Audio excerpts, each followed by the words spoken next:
and you can hear the PA announcer actually detailing all the achievements of Nemanja Vidic, and everybody in the director's box away to our left stands up and applauds. Rio Ferdinand I can see in there, Wayne Rooney in there, Brian McClare, all standing and applauding. So that man, Nemanja Vidic, rather differently applauds all four sides of Old Trafford in his tracksuit as he's the substitute this evening. Ryan Giggs, the caretaker manager, interim's all the rage now. Whatever happened to the word caretaker? The caretaker manager applauds as he walks past him and takes his place. I don't know whether Vidic is actually going to say a few words. He's being presented with something which is very beautifully wrapped up in Manchester United wrapping paper.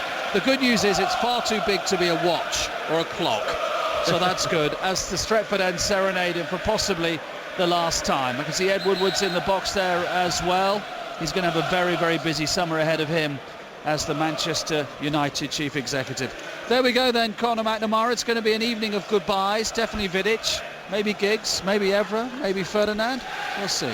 It's a strange evening, isn't it? Because we feel of things that are happening elsewhere, most notably Hull and their participation in the FA Cup final. I think it sums up what an utterly bizarre season this has been, that Manchester United need to beat Hull tonight to keep alive any chance of getting into the Europa League next season, and Hull are already assured of a place in Europe. And you wouldn't have thought that start of the season, and if you thought, well, these two are going to meet 4 or 5 days before the end of the Premier League campaign, Hull would already be in Europe, Manchester United not yet. I mean, who would have thought that was in any way possible? Hull newly promoted. I know, you would never have thought it, would you? You know, especially Manchester United down in 7th place. You know, but tonight, it's interesting tonight for me because, you know, they've gone with pretty much an inexperienced team, although they've got some experience in the side. I'm really looking forward to seeing, you know, the likes of Januzaj linking up with Wilson and Tom Lawrence. Maybe that's a sign for the future. You know, Van Gaal will have one eye on the game tonight if it is Van Gaal who's coming to manage. But it's a really interesting game. He's chose to play Fellaini as well. Maybe a little confidence booster for Fellaini, who's not been featuring of late. And it'd be interesting to see how United do. Well, we're about to get underway, and Manchester United will start the match with this, well, let's call it experimental side, shall we? Ryan Giggs has named himself on the bench as a substitute, and the new names, Tom Lawrence wearing number 34 and James Wilson wearing number 47, and hoping to become the new generation, the new crop to inspire a summer of belief for these Old Trafford fans. It's the last home game of the season at Old Trafford for Manchester United. What a miserable campaign it has been for the club. David Moyes has been and gone. The club continues, of course, and can they get a victory here that will at least send the Manchester United fans home one last time this season with a smile on their faces, as Fellaini tries to flip the ball in towards Januzaj, who can't control on the edge of the penalty area, and it will be cleared away here. And there's a first touch of the ball for James Wilson, who does look young, and he looks small with that number 47 on his back, and he is the poacher up front. Tom Lawrence more of a number 10 sort of playmaker, and he'll play in behind him. Possession with Kagawa on the left-hand side for Manchester United. Red jerseys tonight, white shorts, black socks, the traditional home jersey. Chris Smalling comes forward 20 yards into the Hull City half. Hull wearing their change strip of blue shirts and shorts and red socks tonight.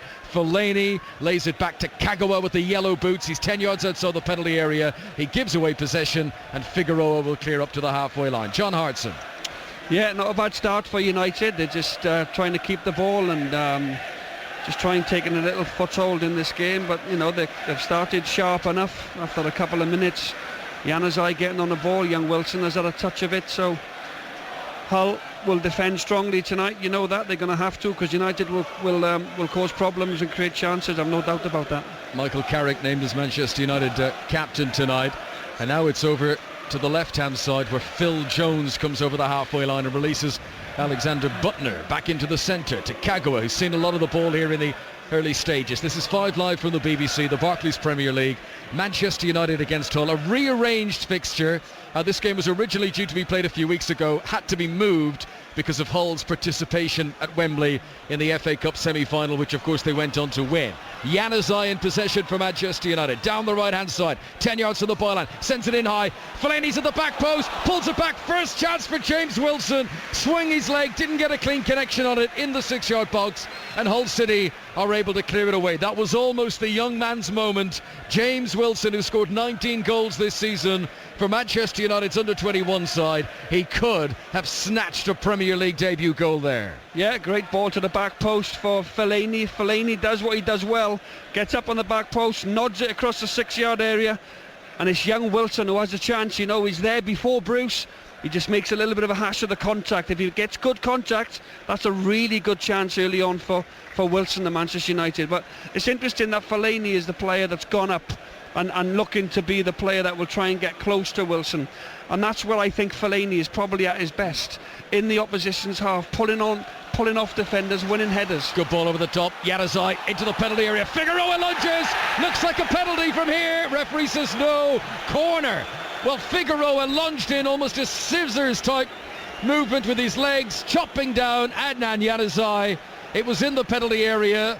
The referee, who's Craig Paulson, was quite a way behind that. It was a lightning fast counter-attack, and he says corner kick, which Januzaj has picked himself up, dusted himself down, and now takes from the right-hand side, high again towards Fellaini, the back post. Jones gets a header on it, towards young James Wilson again, and Hull City clear away. What's your verdict, John Hartson? Well, I thought it was a little bit rash. I think Figueroa, if you're going to tackle from behind and go down onto your backside and make that tackle, you've got to make sure you get a lot of the ball.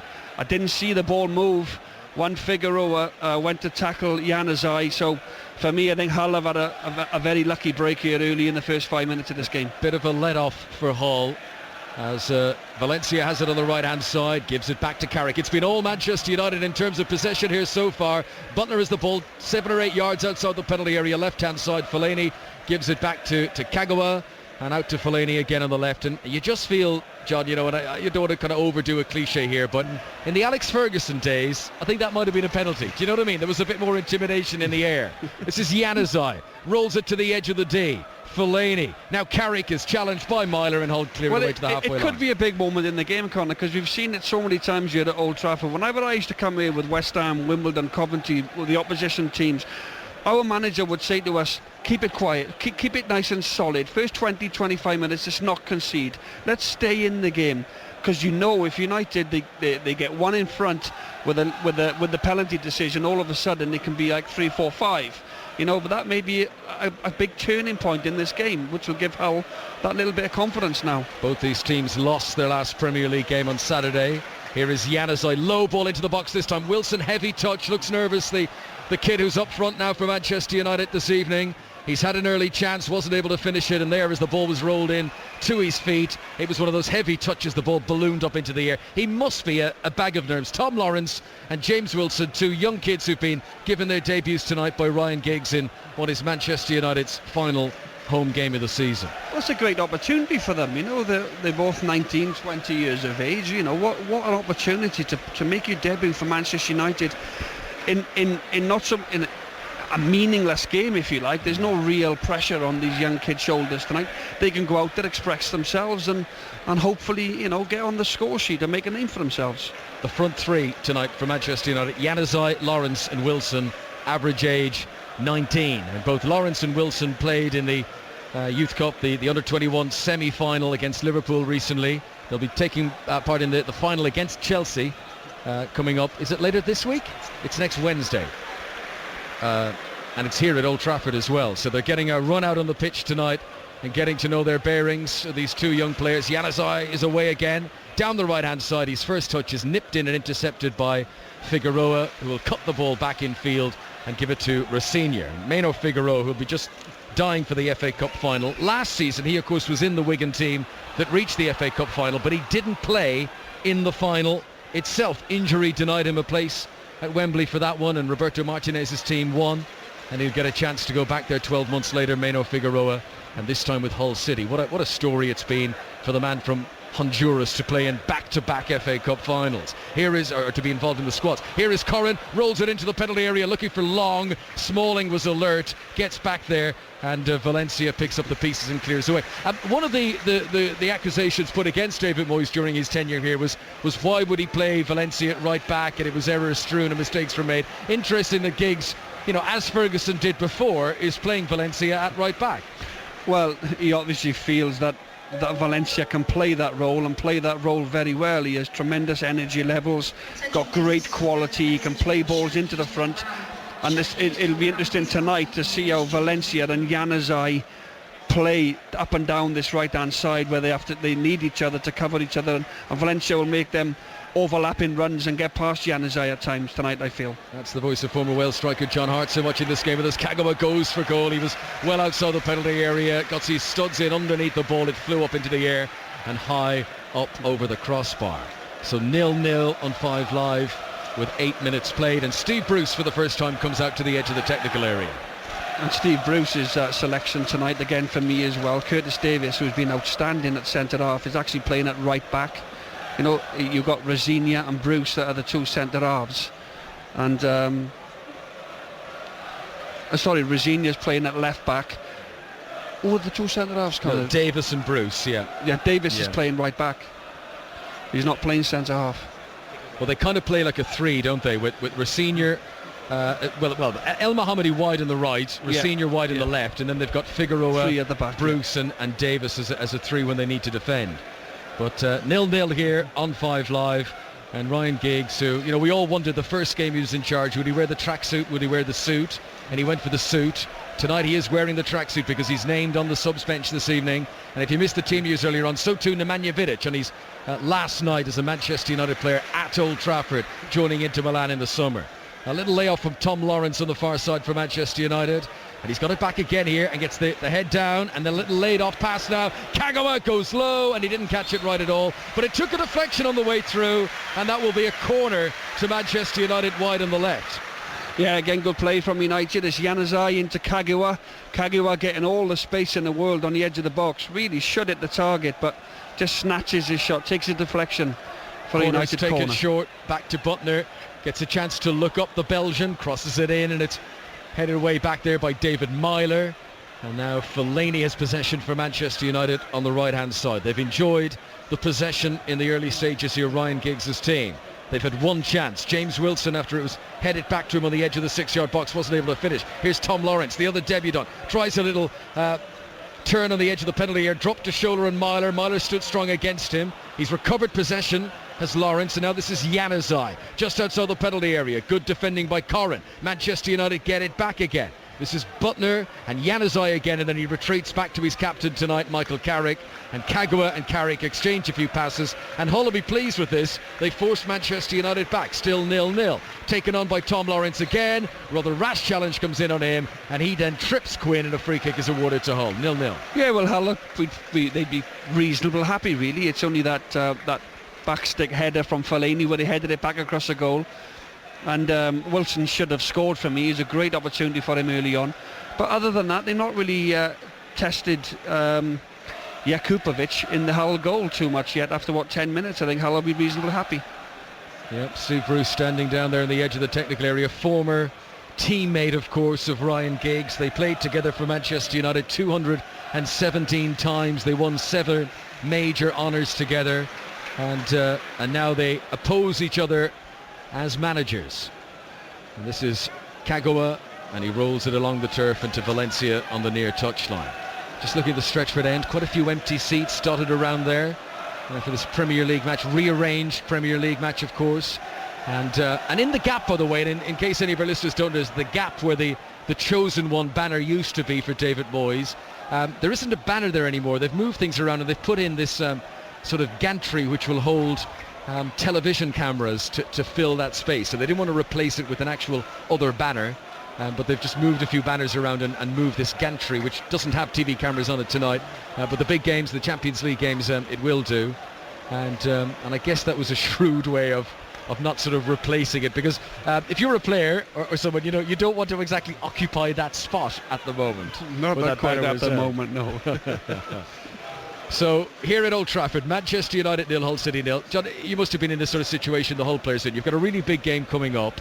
You want to impress the manager because you want to play in that game, but you also don't want to pick up an injury, which James Chester, the centre half, did against Villa at the weekend. How much does it play in your mind that the big game is coming up when you're playing it? I mean, because this should be a good dress rehearsal for for Hull, shouldn't it? You know, playing away at a big stadium. Yes, and I don't think you can let it affect you too much if you know that you've got a big game coming up, hence a final, because you've still got the responsibility of going in and performing well and keeping your place for that final. But it's interesting as well that Steve Bruce have, since they got to the final, they've lost 2 and drawn 1. So I'm sure he would like a decent performance tonight and at the weekend before then they go in and play Arsenal. They'd want to go into playing Arsenal. Well, I think they'll cause Arsenal problems, by the way, in the cup final. But he will want decent performances form-wise going into that final against Arsenal. Yep. Hull City have never won a league game here at Old Trafford. Mind you, a few records of that nature have crumbled this season, haven't they, with clubs who haven't won here in a long time. This is Boyd in the halfway line for Hull. I can tell you the Scottish Premiership tonight, Dundee United 0, Aberdeen 1, and it's still 0-0 between Ross County and Hibs. This is Figueroa on the halfway line for Hull, wearing their blue kit tonight. Sends it over the top, looking for Long. Not the first time Hull have tried that tonight, but not the first time it hasn't worked either. And Phil Jones gets up, wins the header down for Smalling, and Manchester United push it away back down into the Hull half. Brief touch of the ball for the new man Lawrence, but he can't hold on to it, and Manchester United will get it back here with Kagawa on the halfway line. So De Gea, the Manchester United goalkeeper, Valencia, Jones, Smalling and Butner the defence, Carrick in the holding role in midfield, Fellaini pushing forward with Kagawa and Januzaj in attacking positions. Tom Lawrence looks pretty much to have a sort of free role playing behind James Wilson, and the average age of those front three, Januzaj, Lawrence and Wilson, just 19 years of age. Tom Lawrence is on the ball, gives it out to Fellaini, and he's forced to retreat back to the halfway line. And there's still a stigma, there's still an aura around Fellaini. You look at him and he is associated with David Moyes, and obviously he came with Moyes from Everton. And I think for Manchester United fans, I'm sure it'll be a long time before they look at Fellaini and don't actually think of Moyes. Here is Carrick, 10 yards inside the Hull half. Rolls it short to the feet of Januzaj. Now Butler's in an attacking position, looks up for a moment, thought about the shot, didn't quite have the room to strike it. Januzaj gives the ball back out to the left-hand side to Tom Lawrence. Carrick forward to the feet of James Wilson. Returns the ball to Carrick. This is all on the edge of the whole penalty area. Fellaini now in the D. Chance to turn. Isn't able to shoot though. And he's in danger of losing the ball here. And he does lose it, Fellaini. And there's groans around Old Trafford and Hull clear it away. Yeah, Fellaini there giving the ball away. But, he's got quality, Fellaini. There's no doubt about that. We've seen it at Everton. It's just a case of, I think he's lacking in confidence. The amount of games, he's not started that many games this season. You've got the Moyes factor, paid £27.5 million for him. You have to say that is a lot of money. I felt that as well. But I do think he's got quality and played in the right area and given the right role in this team. I still think he can be effective. I believe he has got quality. This is Fellaini midway inside the Hull half, gives it back to Kagawa. And it's been a bit of shadow boxing from Hull so far here. They just fall back into a defensive formation and they try to limit what Manchester United can do. And I wonder, will that be the tactic for Steve Bruce when he goes to Wembley for the FA Cup final against Arsenal? Carrick rolls it low, nicely taken actually there by Lawrence. Chance of a shot, takes a deflection just over the crossbar. Best we've seen from this young Welshman Tom Lawrence on his Manchester United first team debut. He's got confidence, he's got a bit of pace about him as well, and had the shot not taken a deflection there, I wonder if Jakubovic would have been in trouble. Great effort from young Tom Lawrence. The ball is fizzed into him from the back. Great touch on the half turn, runs at the Hull defence. Great effort, loads of power, deflects off Figueroa for a corner, but great start from Tom Lawrence. Januzaj takes the corner, left-footed in swinging, headed away, and Figueroa's picked up a knock there. Phil Jones came powering forward. I don't think either player actually headed the ball there, but Jones went clattering into Figueroa. And ironically, Jones is the man who's come off the worst of that. His eyes are on the ball, he's jumping in the air, and he runs right into Figueroa. Two big men who collide, and they groggily get back to their feet. I think Phil Jones is, when you do that in terms of rolling your hands as if he needs to go off. I think it's his shoulder. I think his shoulder has popped out. Yeah, he's holding his shoulder. It was just a bit of a clumsy, clash of bodies, really. Him and Figueroa. But how serious is a shoulder injury like that? And we're thinking with regards to Roy Hodgson in the World Cup. If that shoulder is popped out, how long before Phil Jones could play again? I really don't know. I don't know whether they can take him straight to hospital now. He doesn't look in ridiculous agony here, but he's clearly got a problem. He's definitely walking down the touchline. He's certainly going off, and I don't think he'll come back on. But whether it can be fixed straight away, you may look at 4 to 6 weeks. I don't know. I'm guessing. Now I'm just trying to think. Do they have a central? Is there anyone on that Manchester United bench who can come on and play central defence? Hang on. Let's just have a quick look here. Oh, on his final home appearance, Nemanja Vidic. that was written in the stars. It was written in the stars. Well, Ryan Giggs might have had a plan involved with what they were going to do when they brought on Vidic. It might have involved a late appearance in the second half. Not a bad sub to bring on, is it? Suddenly it's become more of an urgent matter, and that is not a bad experienced player to be able to bring on, is it? Nemanja Vidic turns 33 in October. It's his final appearance at Old Trafford. I'm sure it's going to be probably the biggest noise of the night, actually, when he comes on in a moment.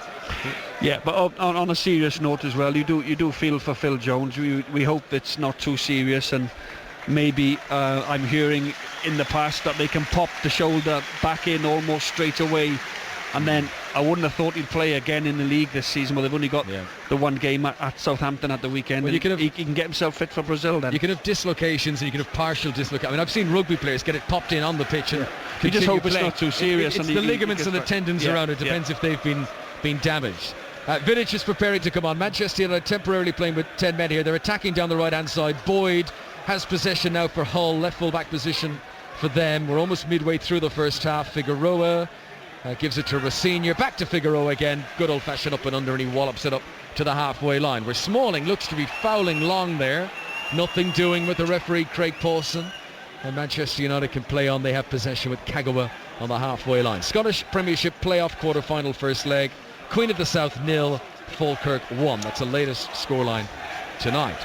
So Kagawa gives the ball back to Carrick. Carrick has temporarily, it looks anyway, has dropped back into the back forward defence for Manchester United. And Vidic stands with his hands on his hips, and he's getting a few instructions from Ryan Giggs down there, and the two Manchester United legends both wearing the boots and having discussions as to what Vidic is going to do when he comes on. It's been a flat game so far, John Hartson. Is it up to Manchester United tonight to liven things up? Is it up to them as the home team, as the side who've had such a disappointing season? Well, absolutely, and they've made some changes tonight, so it's up to the experienced players to help these young kids along, the Tom Lawrences and the Wilsons. Wilson's had a chance very early on where I felt he should have done better, and we've seen Tom Lawrence sort of drop his shoulder, get onto his right foot, and he's had a great attempt on goal which just went over the bar. But other than that, there's not been an awful lot of excitement to talk about. Yeah.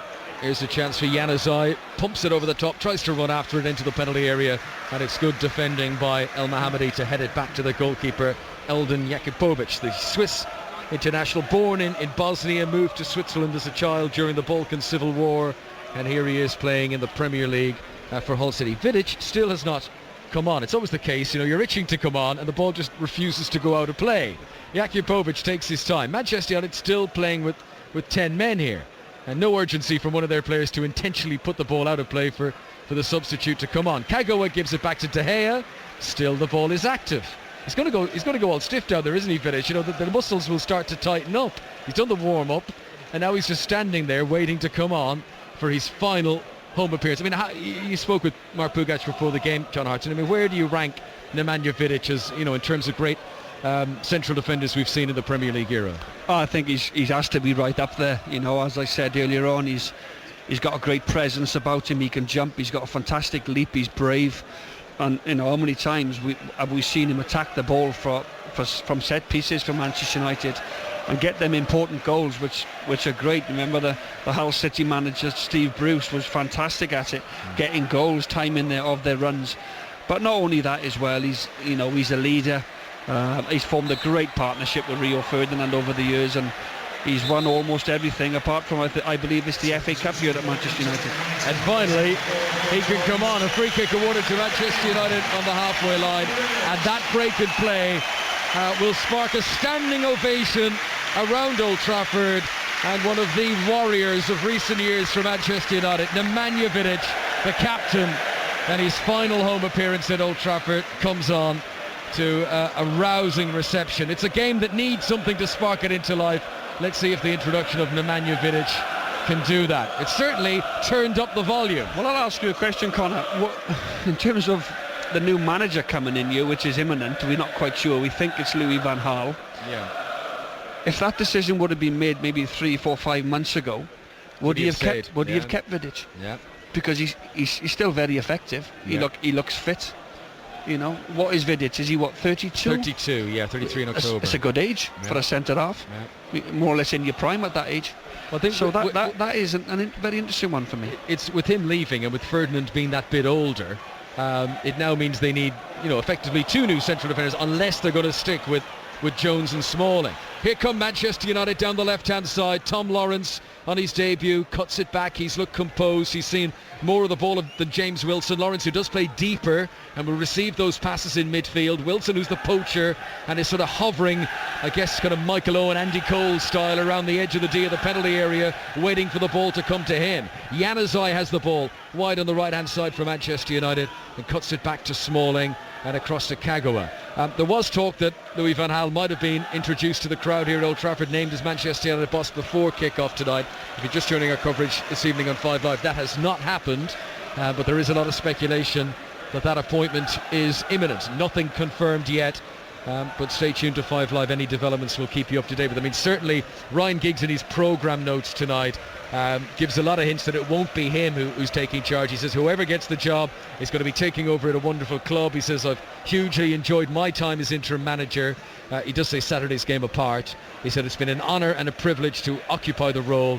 He says, I've seen enough in this position to convince me that the next manager will be inheriting a squad capable of winning honours. What's the really interesting sentence, John Hartson, is Ryan Giggs writes this evening, I don't buy into the theory that this club needs to bring in lots of new players and sell off a lot of the current squad. What do you think of that theory? I disagree. I think certainly losing Nemanja Vidic, potentially Rio Ferdinand at 35 years of age. It's common knowledge they're looking for a left back. They tried to sign Leighton Baines a couple of times last season. Everton wouldn't sell. It's as simple as that. Fellaini hasn't worked. The transfer for Fellaini. You have got some good players here. You've got Januzaj. You've got the likes of Rooney with his experience, Carrick experience. But certainly the team needs fresh blood. Absolutely. I don't think this team is capable of winning honours. I disagree with Ryan there, and I've agreed with everything that he's done so far.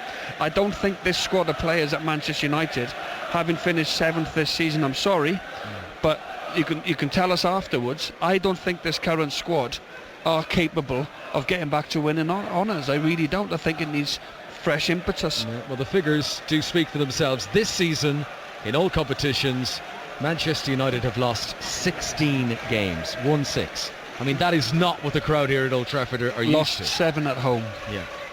Here comes Smalling over the halfway line. Manchester United, who've had possession, they've not had chances, John Hartson, tonight. No, they've not. They've not really created anything going forward, other than, as we mentioned earlier on, half a chance for Wilson and a shot from Lawrence. But I think Valencia could push forward a lot more, and get beyond Januzaj. I don't think Man United are in that much trouble. The fact that Valencia has to stay in that back four, they've not really been pushed back, so they can push their full-backs right on and gamble at times tonight, Manchester United. Tomorrow on 5 Live we'll be round the grounds with the 2 Premier League games. Manchester City against Aston Villa, Sunderland against West Brom. On Thursday and Friday we've got the Championship playoffs. Brighton against Derby on Thursday, Wigan against Queen's Park Rangers on Friday. Full commentary here on 5 Live. And Sunday, the final day of the Premier League season. We'll have all the thrills and the spills for you here on 5 Live and across the BBC on the BBC website as well. And it looks like it's going to go down to the last day, certainly for the title race, John Hartson. I mean, you know, from a neutral point of view, I do think, and this is nothing against Manchester City or Liverpool, but you'd love the scenario where both clubs go in with a chance to win, and maybe it's who can score the most goals on the last day or something crazy like that. Here is Januzaj on the right hand side, breaks into the penalty area. He started going down very early. He eventually fell to the ground. I'm not saying he was diving, but it took a long time to get down there, and the referee is not interested, and there's a few boos and cheers from the crowd. Well, Figueroa goes to the ground, and the ball certainly hits his arm.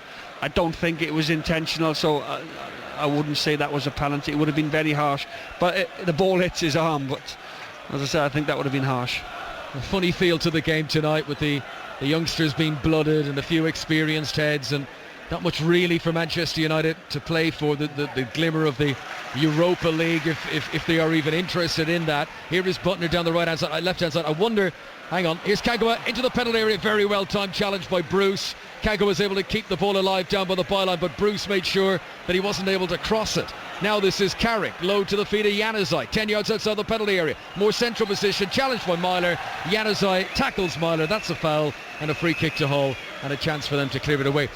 There's been talk that if Manchester United are not involved in European competition next season, that during those European midweeks they could go to the Middle East and play lucrative friendlies. I think in terms of entertainment value, what we're watching tonight will be the sort of standard of game you would get in that kind of during the season friendly. I'm not too sure about that, other than a money-making sort of malarkey, if you like. Yeah. You know, I think if you look at Liverpool in the last 3 or 4 months, the fact that they haven't had any European football, I think it's benefited that football club and that squad of players massively.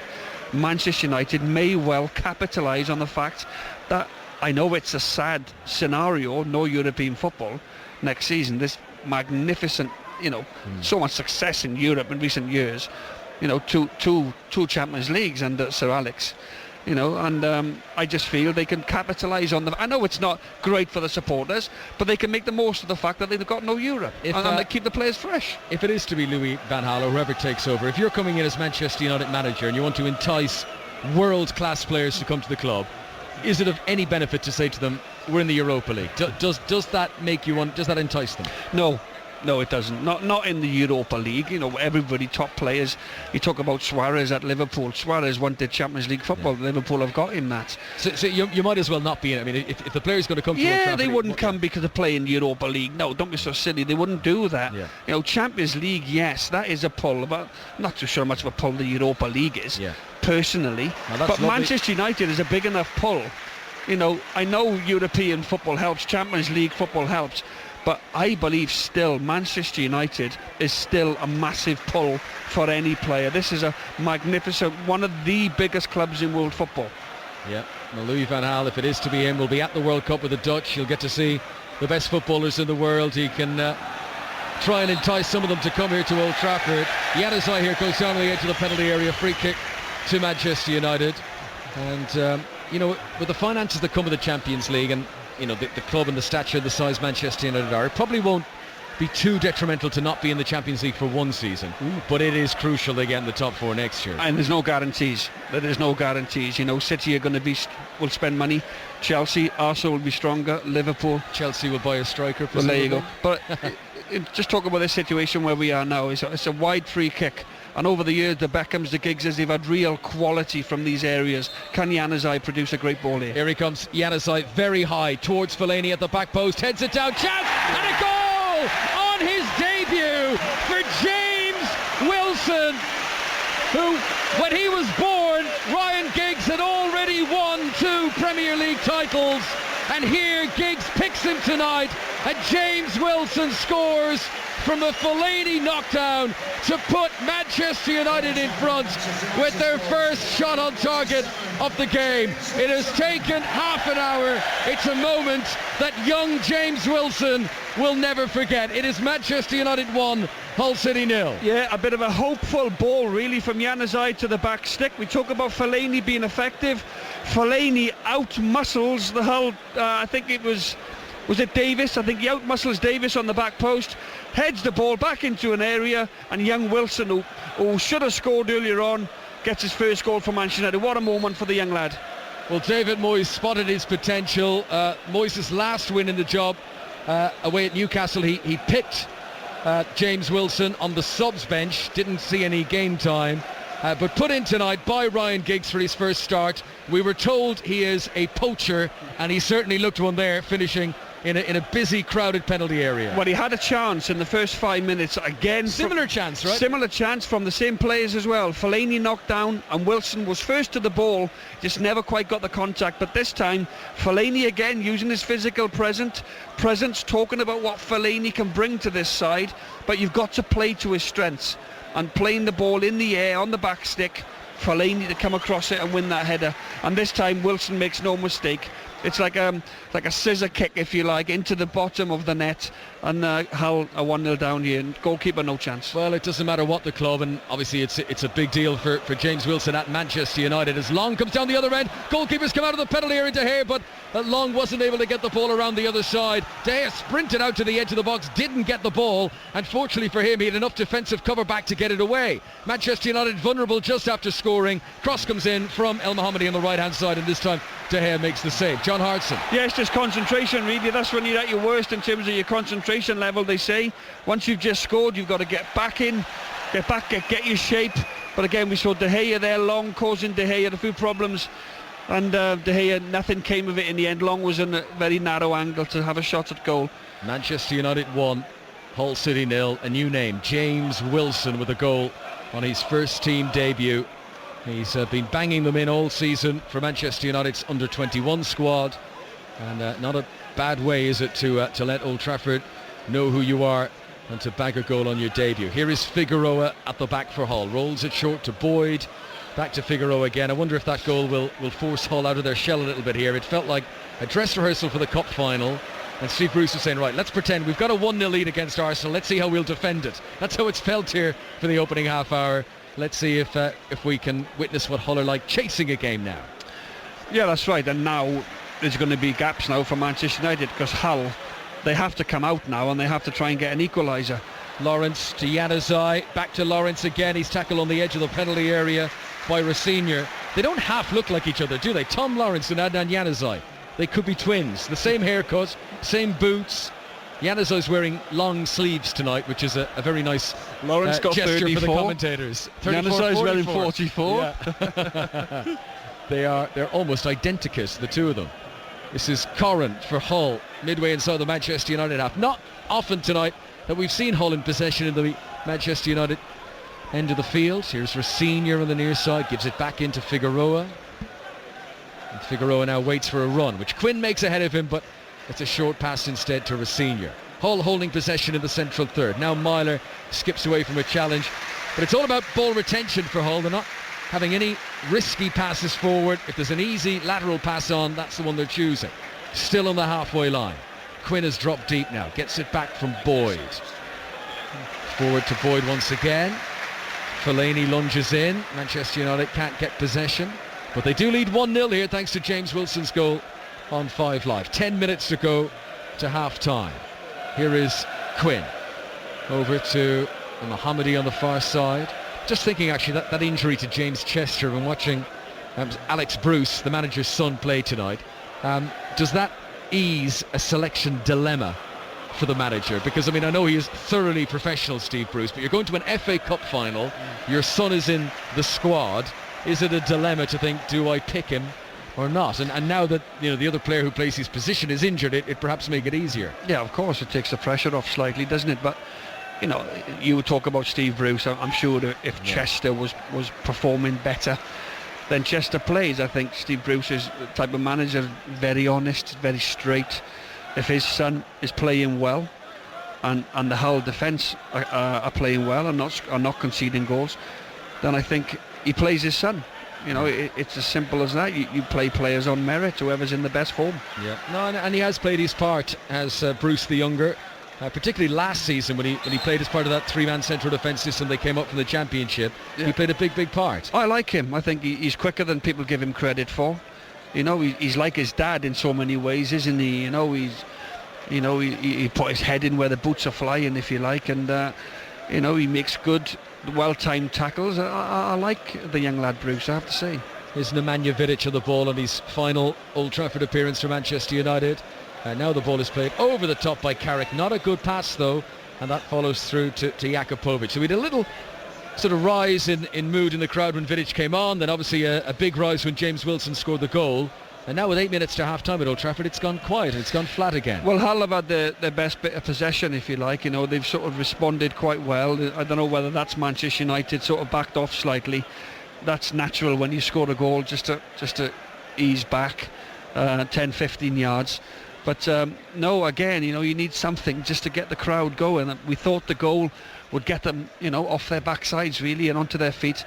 We saw that for a couple of minutes, and again, as you say, it's just gone quiet again. Yeah, if you're just tuning our way this evening on 5 Live, two young debutants in the Manchester United team, Tom Lawrence and James Wilson. Lawrence has looked very good on the ball, and James Wilson has scored a goal. Here comes Butner down the left-hand side to Lawrence now. Corner angle, the penalty area. Cuts in on his right boot, lays off a short pass to Carrick. First time back out to the left-hand side. Januzaj has popped up over on that flank now. They've got Wilson and Fellaini awaiting balls in the centre, but Hull of doing good tackling work on the edge of the box, and Davis did well and Quinn too, and now it's played into space for Rosinha here on the near touchline, and the ball is cleared away. The other piece of team news, if you missed it earlier on, no Wayne Rooney tonight. He's got that groin strain. I think it's just one of those things that always happens in a World Cup year. You know, certain things always happen. Goalkeepers, they always complain about the new ball at a tournament.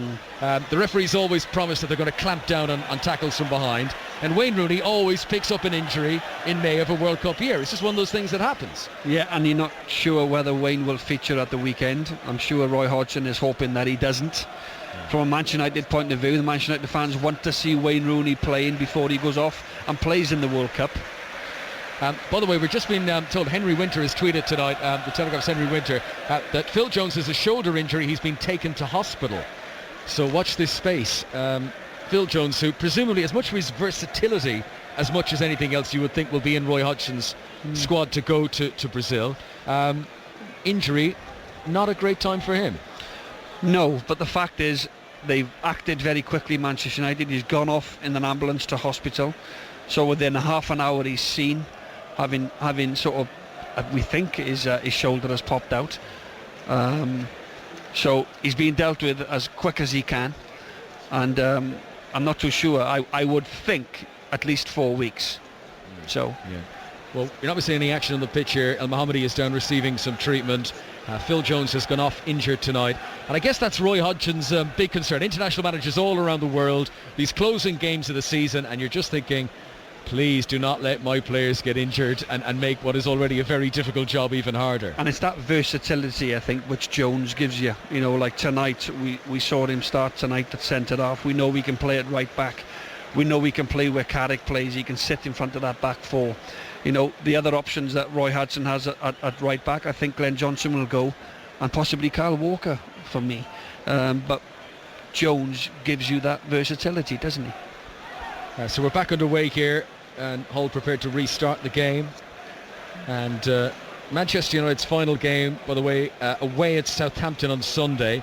Hull have got a quite busy end to the season. Old Trafford tonight. They've got Everton at home on Sunday, and then of course the FA Cup final against Arsenal the following Saturday. Ball out of play on the far side. That'll be a throw into Hull, and they can move into the Manchester United half. El Mohammadi, who was receiving the treatment, will be the man to take the throw in. And Manchester United just pulling back into defensive formation. James Wilson's goal separates the teams on his debut for Manchester United. Vidic here in the penalty area, not lunging in, stood his ground well against Quinn. Then the ball comes to Vidic, and Butner, in fact, who clears it away high towards the halfway line. Just over 4 minutes of normal time to go to half-time. Marouane Fellaini has been booked, just to confirm that. This is Rosinha back in field to Figueroa. And nice footwork from the Honduran, but then he's given the ball away to Carrick. Chance of a counter-attack here for Manchester United if they're quick enough. Carrick, though, had to really slide to keep the ball in play, and Hull could get bodies behind the ball. And then a free kick is given away by George Boyd, and that's a free kick to Manchester United.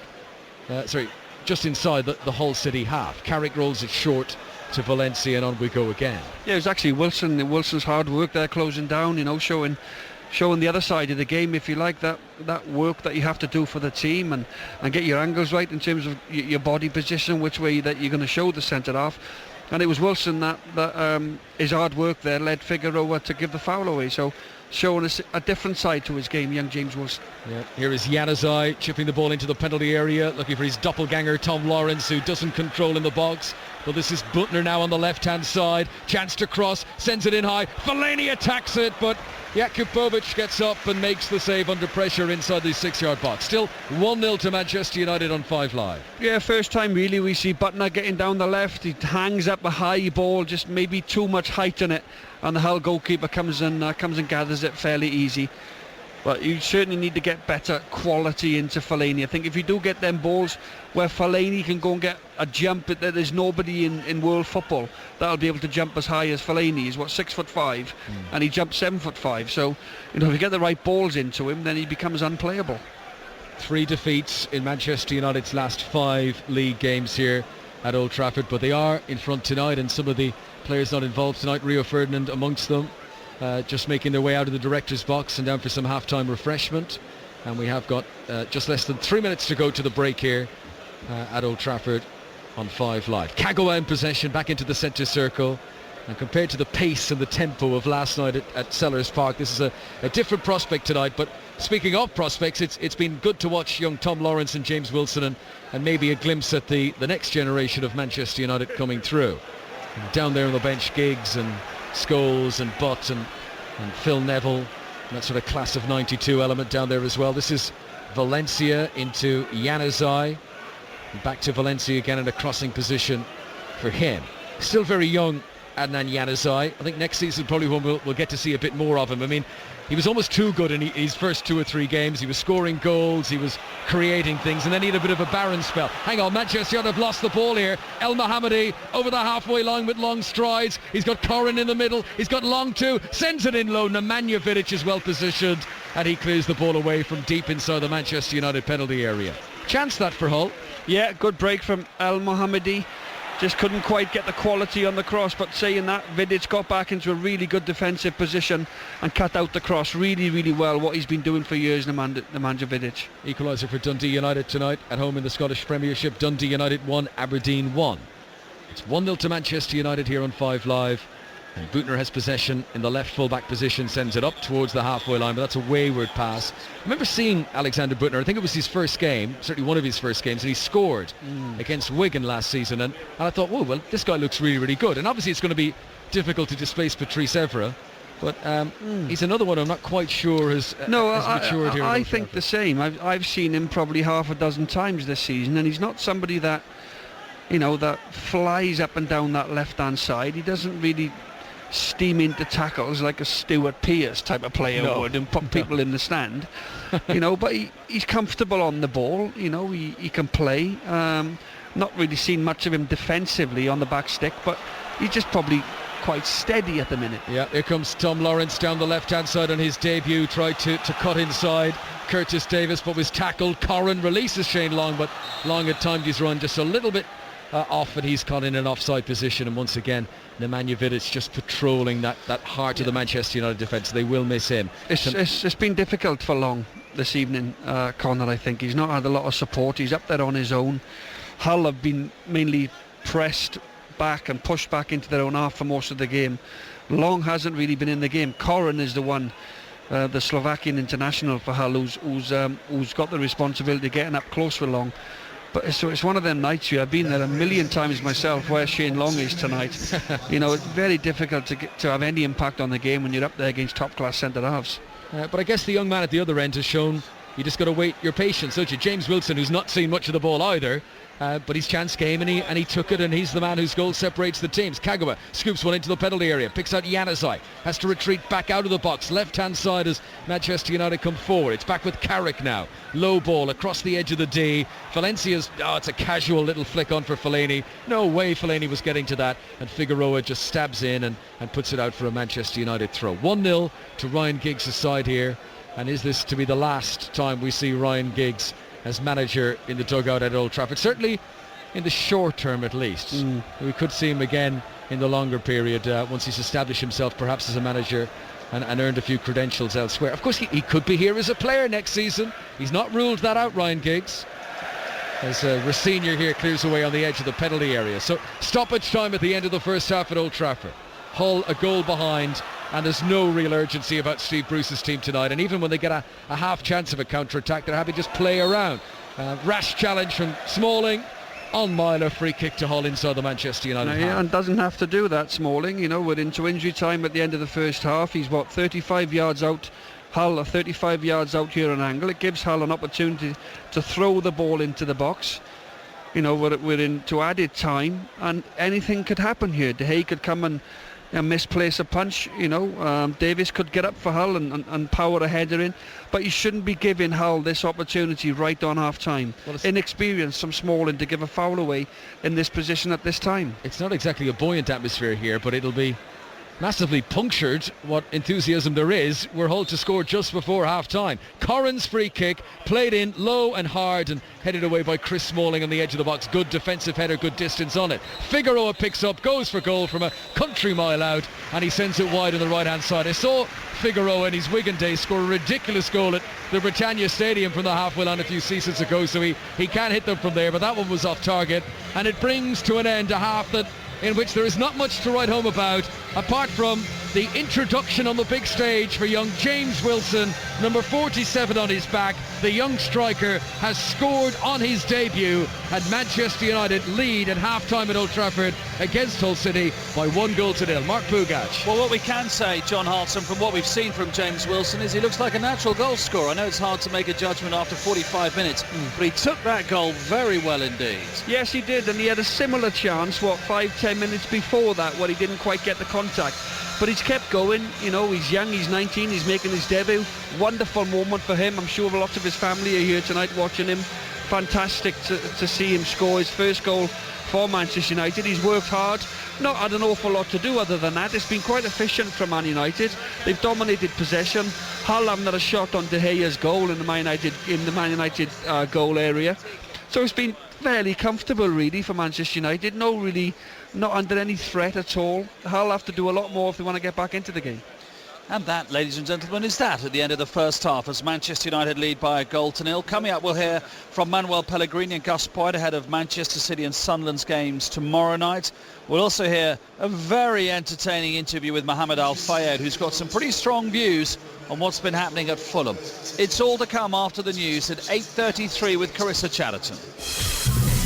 On digital, online, smartphone and tablet. This is BBC 5 Live. Police investigating the disappearance of Madeleine McCann say activity will begin in Portugal in the coming weeks. There have been reports a site near the apartment where Madeleine was last seen in 2007 is going to be excavated. The chair of the Business Select Committee, Adrian Bailey, says any potential takeover of AstraZeneca must be in the interests of the British economy. Earlier, the Business Secretary Vince Cable said the government will approach the proposed deal with an even hand. The former BBC broadcaster Stuart Hall has admitted indecently assaulting a girl under the age of 16 in the late 1970s. The 84-year-old is being tried on 20 other charges, which he denies. The US is sending a team of experts to Nigeria to help find more than 200 schoolgirls kidnapped by an Islamist group. It follows news of another abduction of 8 teenage girls in the northeast of the country. And Lord Patten is stepping down as the chair of the BBC Trust with immediate effect. He's taken the decision on health grounds following major heart surgery last month. This is BBC 5 Live. On digital, online, smartphone and tablet. Time for a look at the travel, and there are still delays on the M4 eastbound in Berkshire. It's because of an overturned horse box between junction 14 at Hungerford and junction 13 at Cheveley. The road closed there. The main delays are on the exit slip road at junction 14. And in Essex, severe delays on the A12 northbound. There was an earlier accident involving a lorry between junction 23 and 24. The queues there stretching back to junction 21, and there is still a lane closed. Carissa Chatterton, 5 Live Travel. This is 5 Live Sport with Mark Bugach. Scotland scores for you. Dundee United 1, Aberdeen 1. Ross County Hibs is 0-0, and it's Queen of the South 0, Falkirk 1 in the Premiership playoffs. So Mohamed Al Fayed has criticised Fulham's new owner Shahid Khan for making Felix Magath the Fulham manager. Al Fayed, who sold the club to Khan last year, was speaking to the BBC's Simon Stone at the unveiling of his Michael Jackson statue in the National Football Museum. He also said he thought that Khan's decision to remove the statue from Craven Cottage had contributed to the club's misfortune. I feel very sorry because it's 25 years. I start when it's in the bottom, bring him for Premier League for 20 years, right?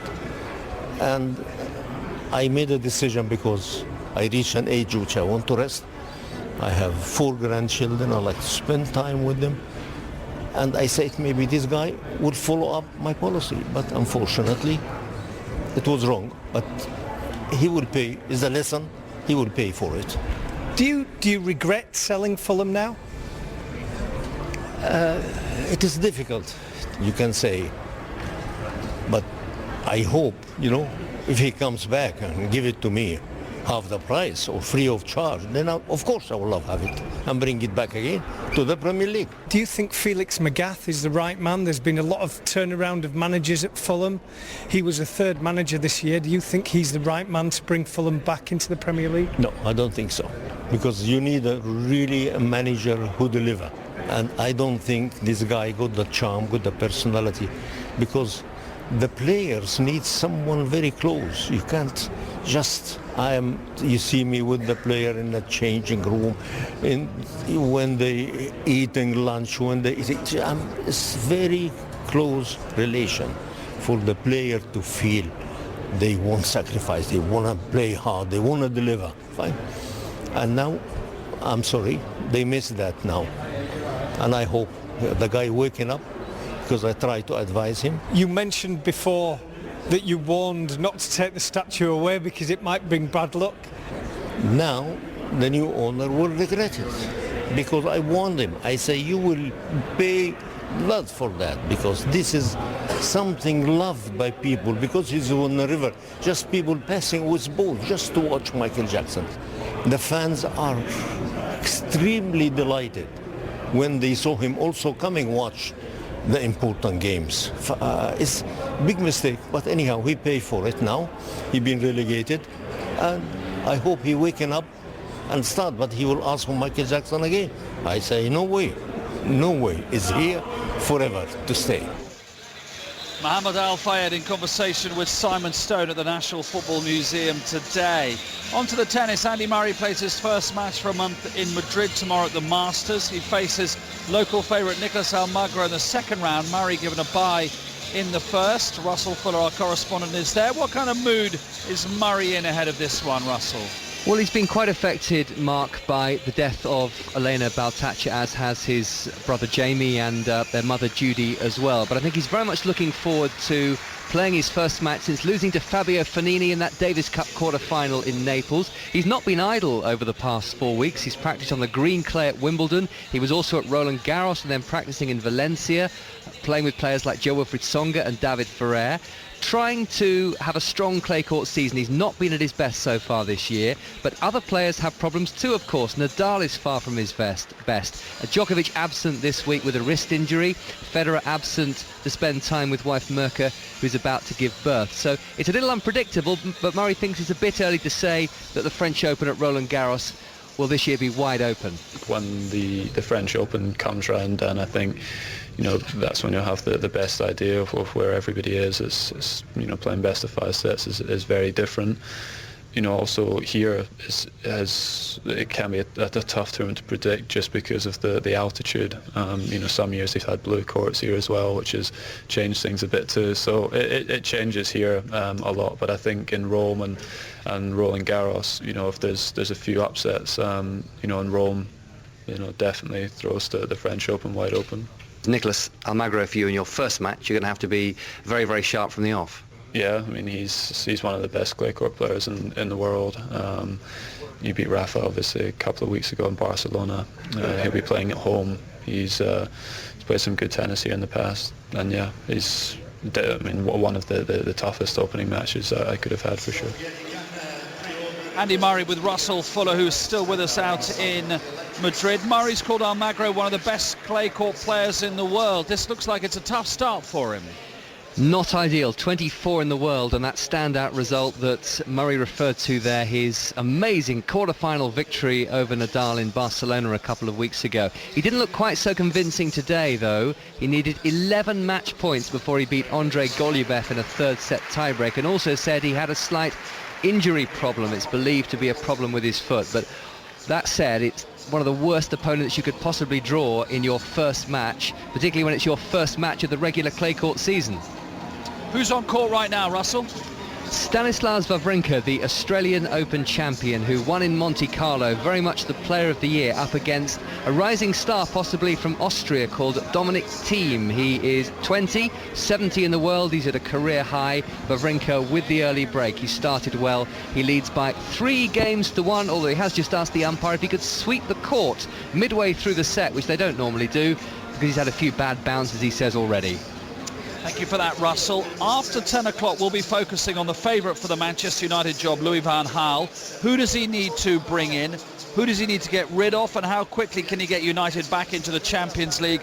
You can call John Hartson and Henry Winter and myself on 0500 909 693. You can text us 85058, or it's at BBC 5 Live on social media, and we'll hear from Ajax and Dutch legend Ronald de Boer on what it's like to play under Van Gaal, and we'll speak to the man who wrote Louis van Gaal's biography as well. On to the cricket. The Sri Lankan great Kumar Sangakkara made a disappointing start to his short contract with the LB County champions Durham. Kevin Howes has been watching the third day of their game at home to Yorkshire. Well, after the world's number 2 ranked batsman Sangakkara fell for a duck, facing just 2 deliveries, Durham required 2 hard-fought centuries to cling on during the first innings reply, needing 440 just to avoid the follow-on. They closed at 361 for 8.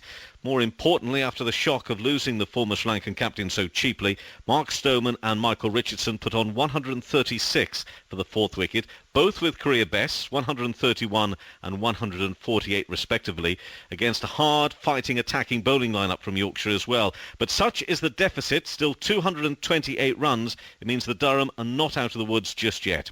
Elsewhere, Warwickshire have enjoyed a second win in 2 games. This time, they beat Middlesex by an innings and 47 runs. Sussex lead Lancashire by 323 runs at 216 for 5, and Nottinghamshire at 97 for 2 lead Somerset in their second innings by 135 runs.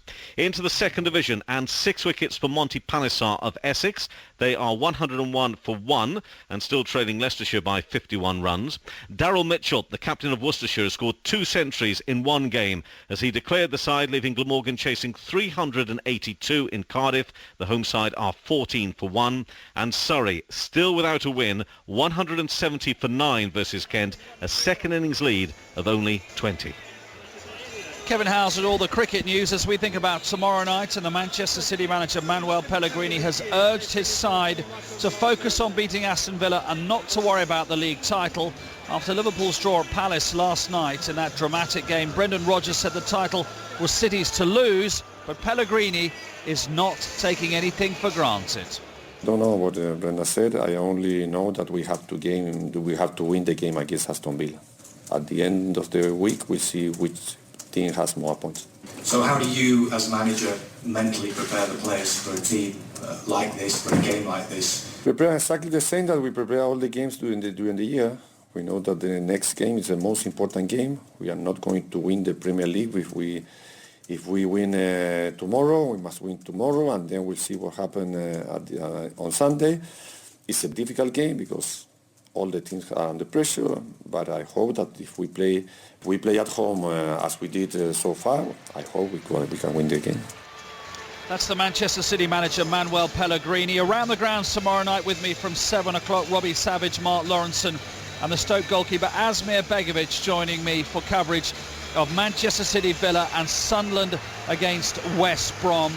And also, of course, that game is key because if it's a draw in the northeast, then both teams are safe, such is Norwich's terrible goal difference. James Wilson, I've just been reading, Conor McNamara scored plenty of goals at every single age group for Manchester United. And there's nothing that a home crowd likes more than a youngster coming through the ranks.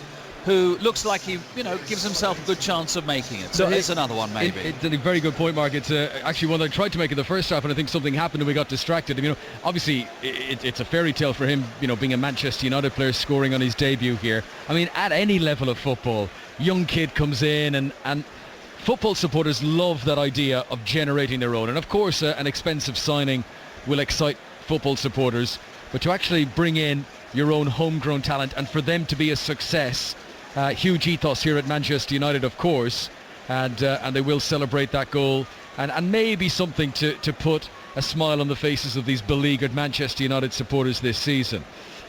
So a double substitution has been made.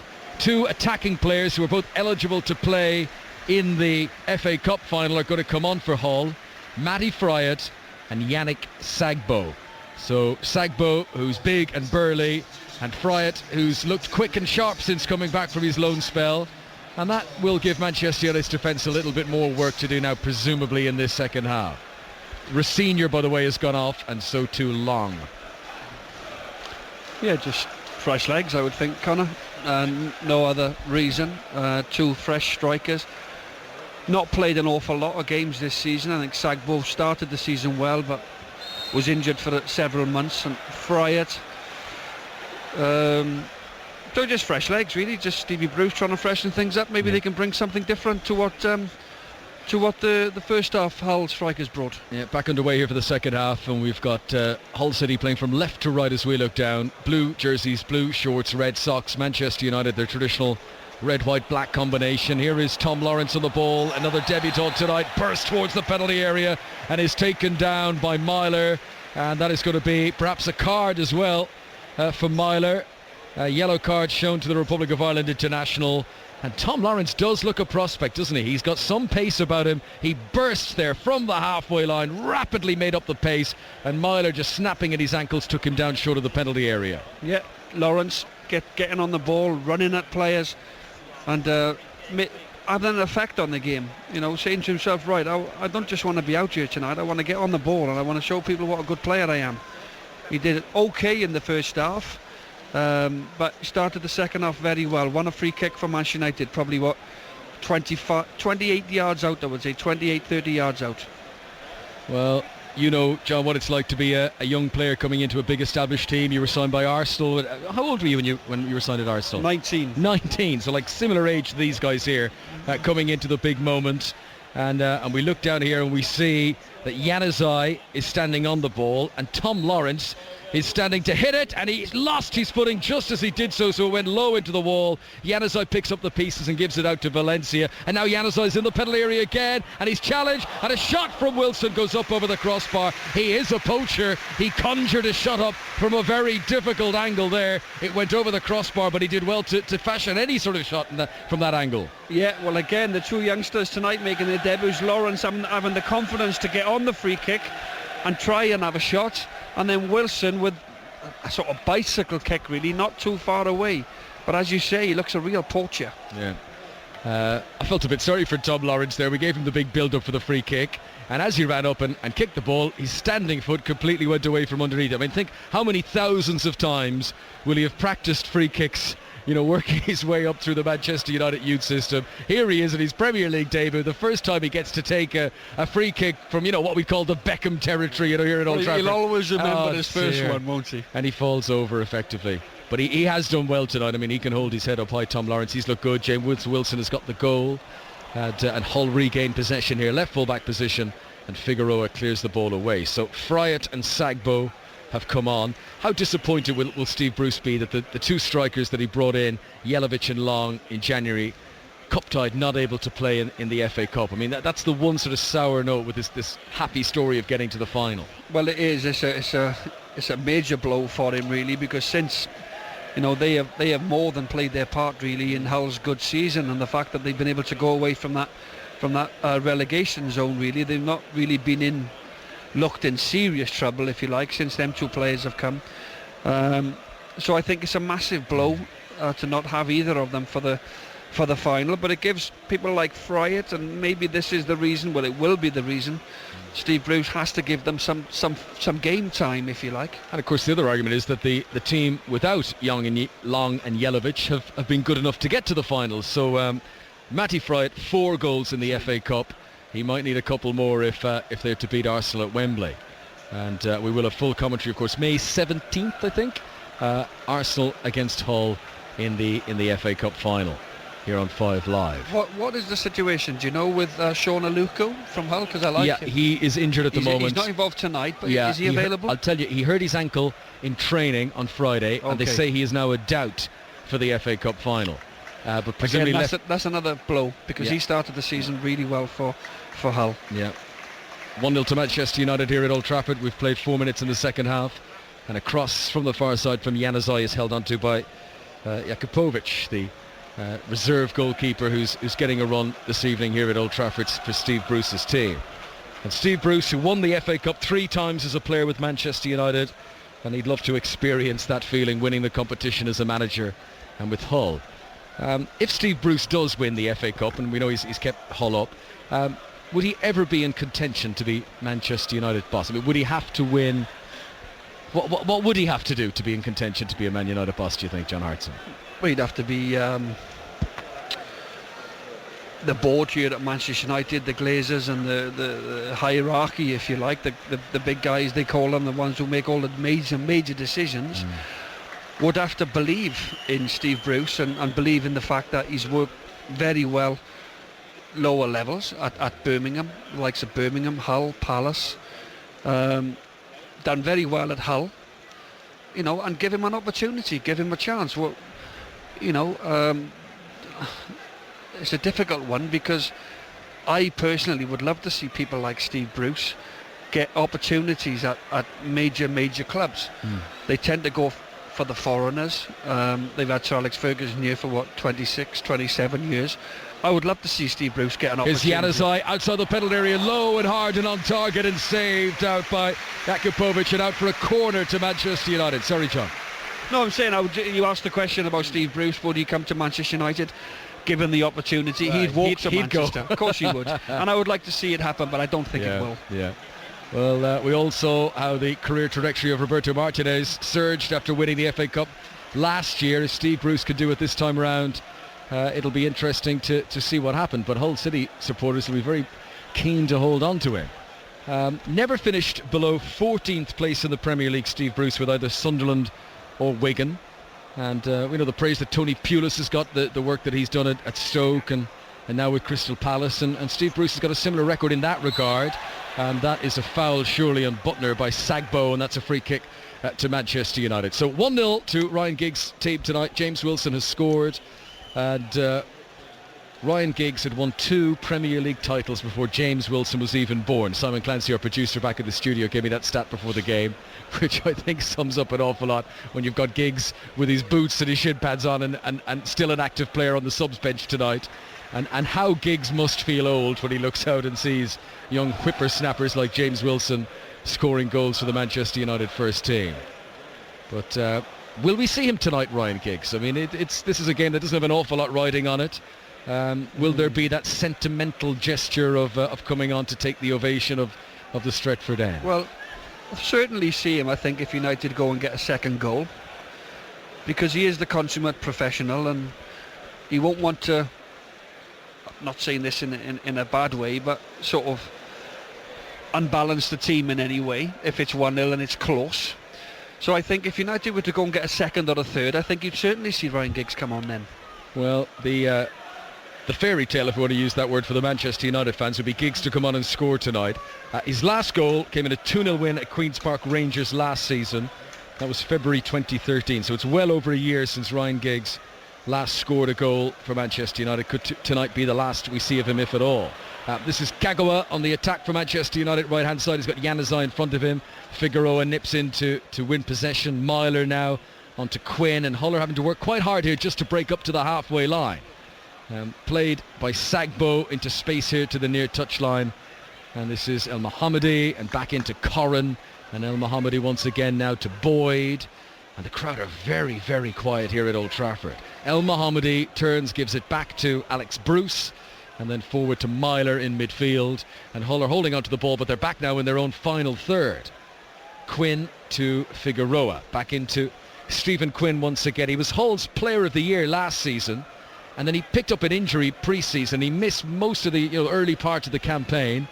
I think Stephen Quinn has been an interesting story, see how he's broke his way back into the team latter half of the season, having been such a big part of the success bringing them up to the top flight. Figueroa's come forward on the left here for Hull. Pushes it down the flank. Frightel sprint. Not a good pass actually from Figueroa. It goes out of play and a throw in for Manchester United. Right full back position for them. Ryan Giggs, I'm just wondering if he's going to come on as a sub, and I'm sorry to labour this point, but it's got, this game is not buzzing, let's be frank. He's got to go warm up, doesn't he? He's not just going to spring himself from the bench and come on. Can you imagine the atmosphere if Ryan Giggs does go and warm up? They'll love it. They'll absolutely love it. Well, I don't think he has to worry too much about his hamstrings. Maybe we got enough for the weekend. But no, it would be from a sentimental point of view and a friend's point of view. I played with Ryan for 10 years with the national team, and we've become great friends and great teammates. And I'm delighted for him. He's had a little taste of the management role here. Nobody's deserved it more. And I would love to see him come on and obviously get that goal. But that would be a fairy tale, I suppose. Yeah, final home game of the season for Manchester United. They're leading 1-0 here, flat game on 5 Live. Ryan Giggs is wearing the boots and the tracksuit. He's down there on the edge of the technical area. He looks all manager so far. He doesn't look player. He doesn't look like he's about to come on just yet. But he has named himself amongst the substitutes this evening. We've seen another Welshman, Gareth Bale, go abroad and do good things, get into a Champions League final with Real Madrid. Do you ever wonder what Ryan Giggs might have achieved had he gone to Europe? Well, I think there was a period in his career where I suppose he would have had offers. He would have had different options. But I think he's been so important and so pivotal to Manchester United, and certainly Sir Alex Ferguson. You look at the players that Sir Alex have let go, big players like the Keanes, the Robsons, the Hugheses, Kanchelskis, all these type of players that he knew the right time when to get the best out of these players, and when it was time for them to leave, the Beckhams. The list is endless, but the one player that he never ever was willing to let go was Ryan Giggs, and that speaks volumes of Ryan's career. Here's Januzaj into the penalty area. Oh, he's done well here. Good last gasp challenge though comes in from David Myler. Good injection from Myler to get back and make the tackle after Januzaj tried to play himself into a shooting position. We've not had much exciting football over the last half hour of playtime here at Old Trafford, but that was better from Januzaj, and he's won a corner for Manchester United. It's been flat tonight. Here comes the corner.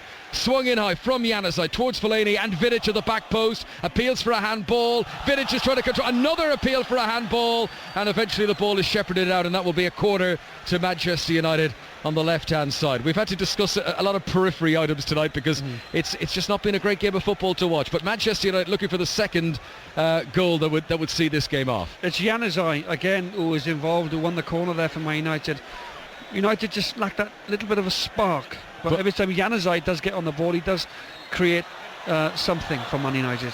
Yeah, and from the resultant corner, ball gets played back in, but I think it was Chris Smalling who has found himself in a position there, and the referee has blown the whistle. The first chance from the original one, we're just seeing a replay of it here. Vidic heads the ball, and it does strike the arm of Curtis Davis, and that's why Vidic was appealing for a penalty. I don't think it was intentional from Davis, though. I think it's more ball to arm than the other way round.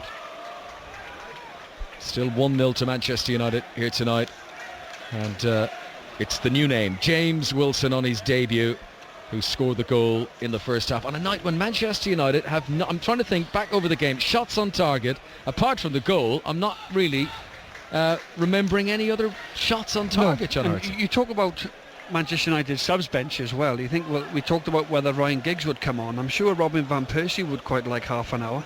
Juan Mata would like a little run, and of course you can only make 3 substitutions, so Giggsy got quite a big decision to make, whether he will have have an appearance not in front of the home crowd, obviously, in their last game. So well, what's interesting with Juan Mata is not guaranteed his place in the Spanish World Cup squad yet, of course, and He did score twice against Norwich. You know, a couple of performances like that will remind everyone how good he is.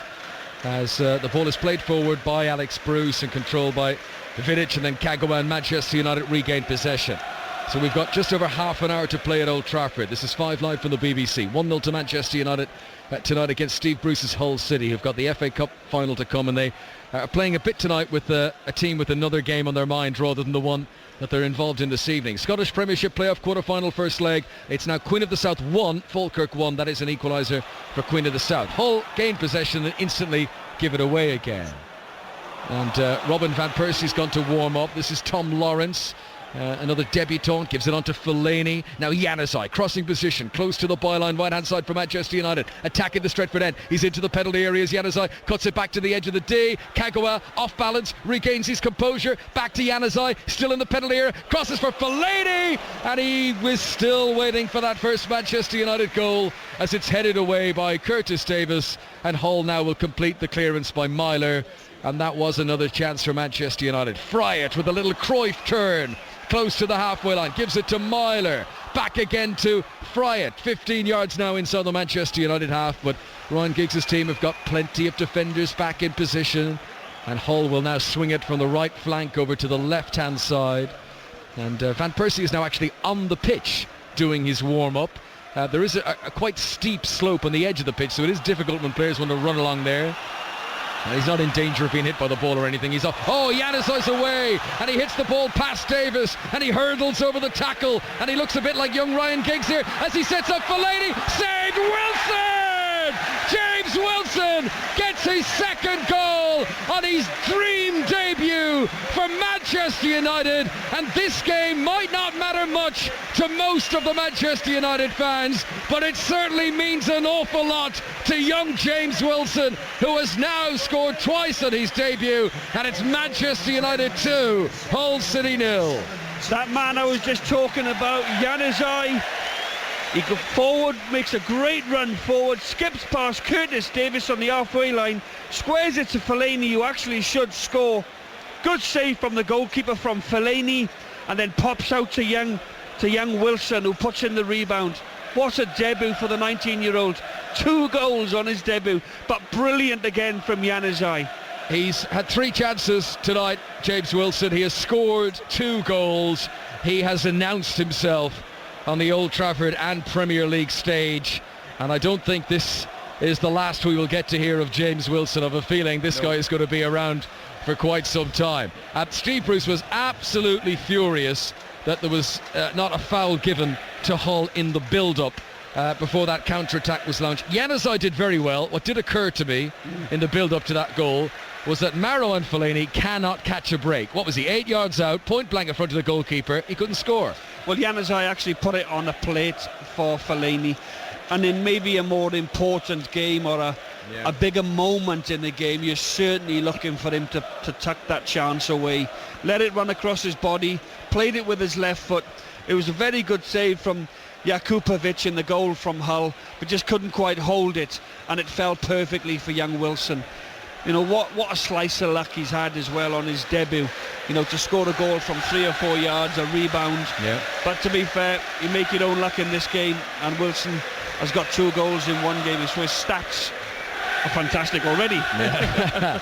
Poacher's position. He's got a 200% goal scoring record so far for Manchester United in this era of statistics.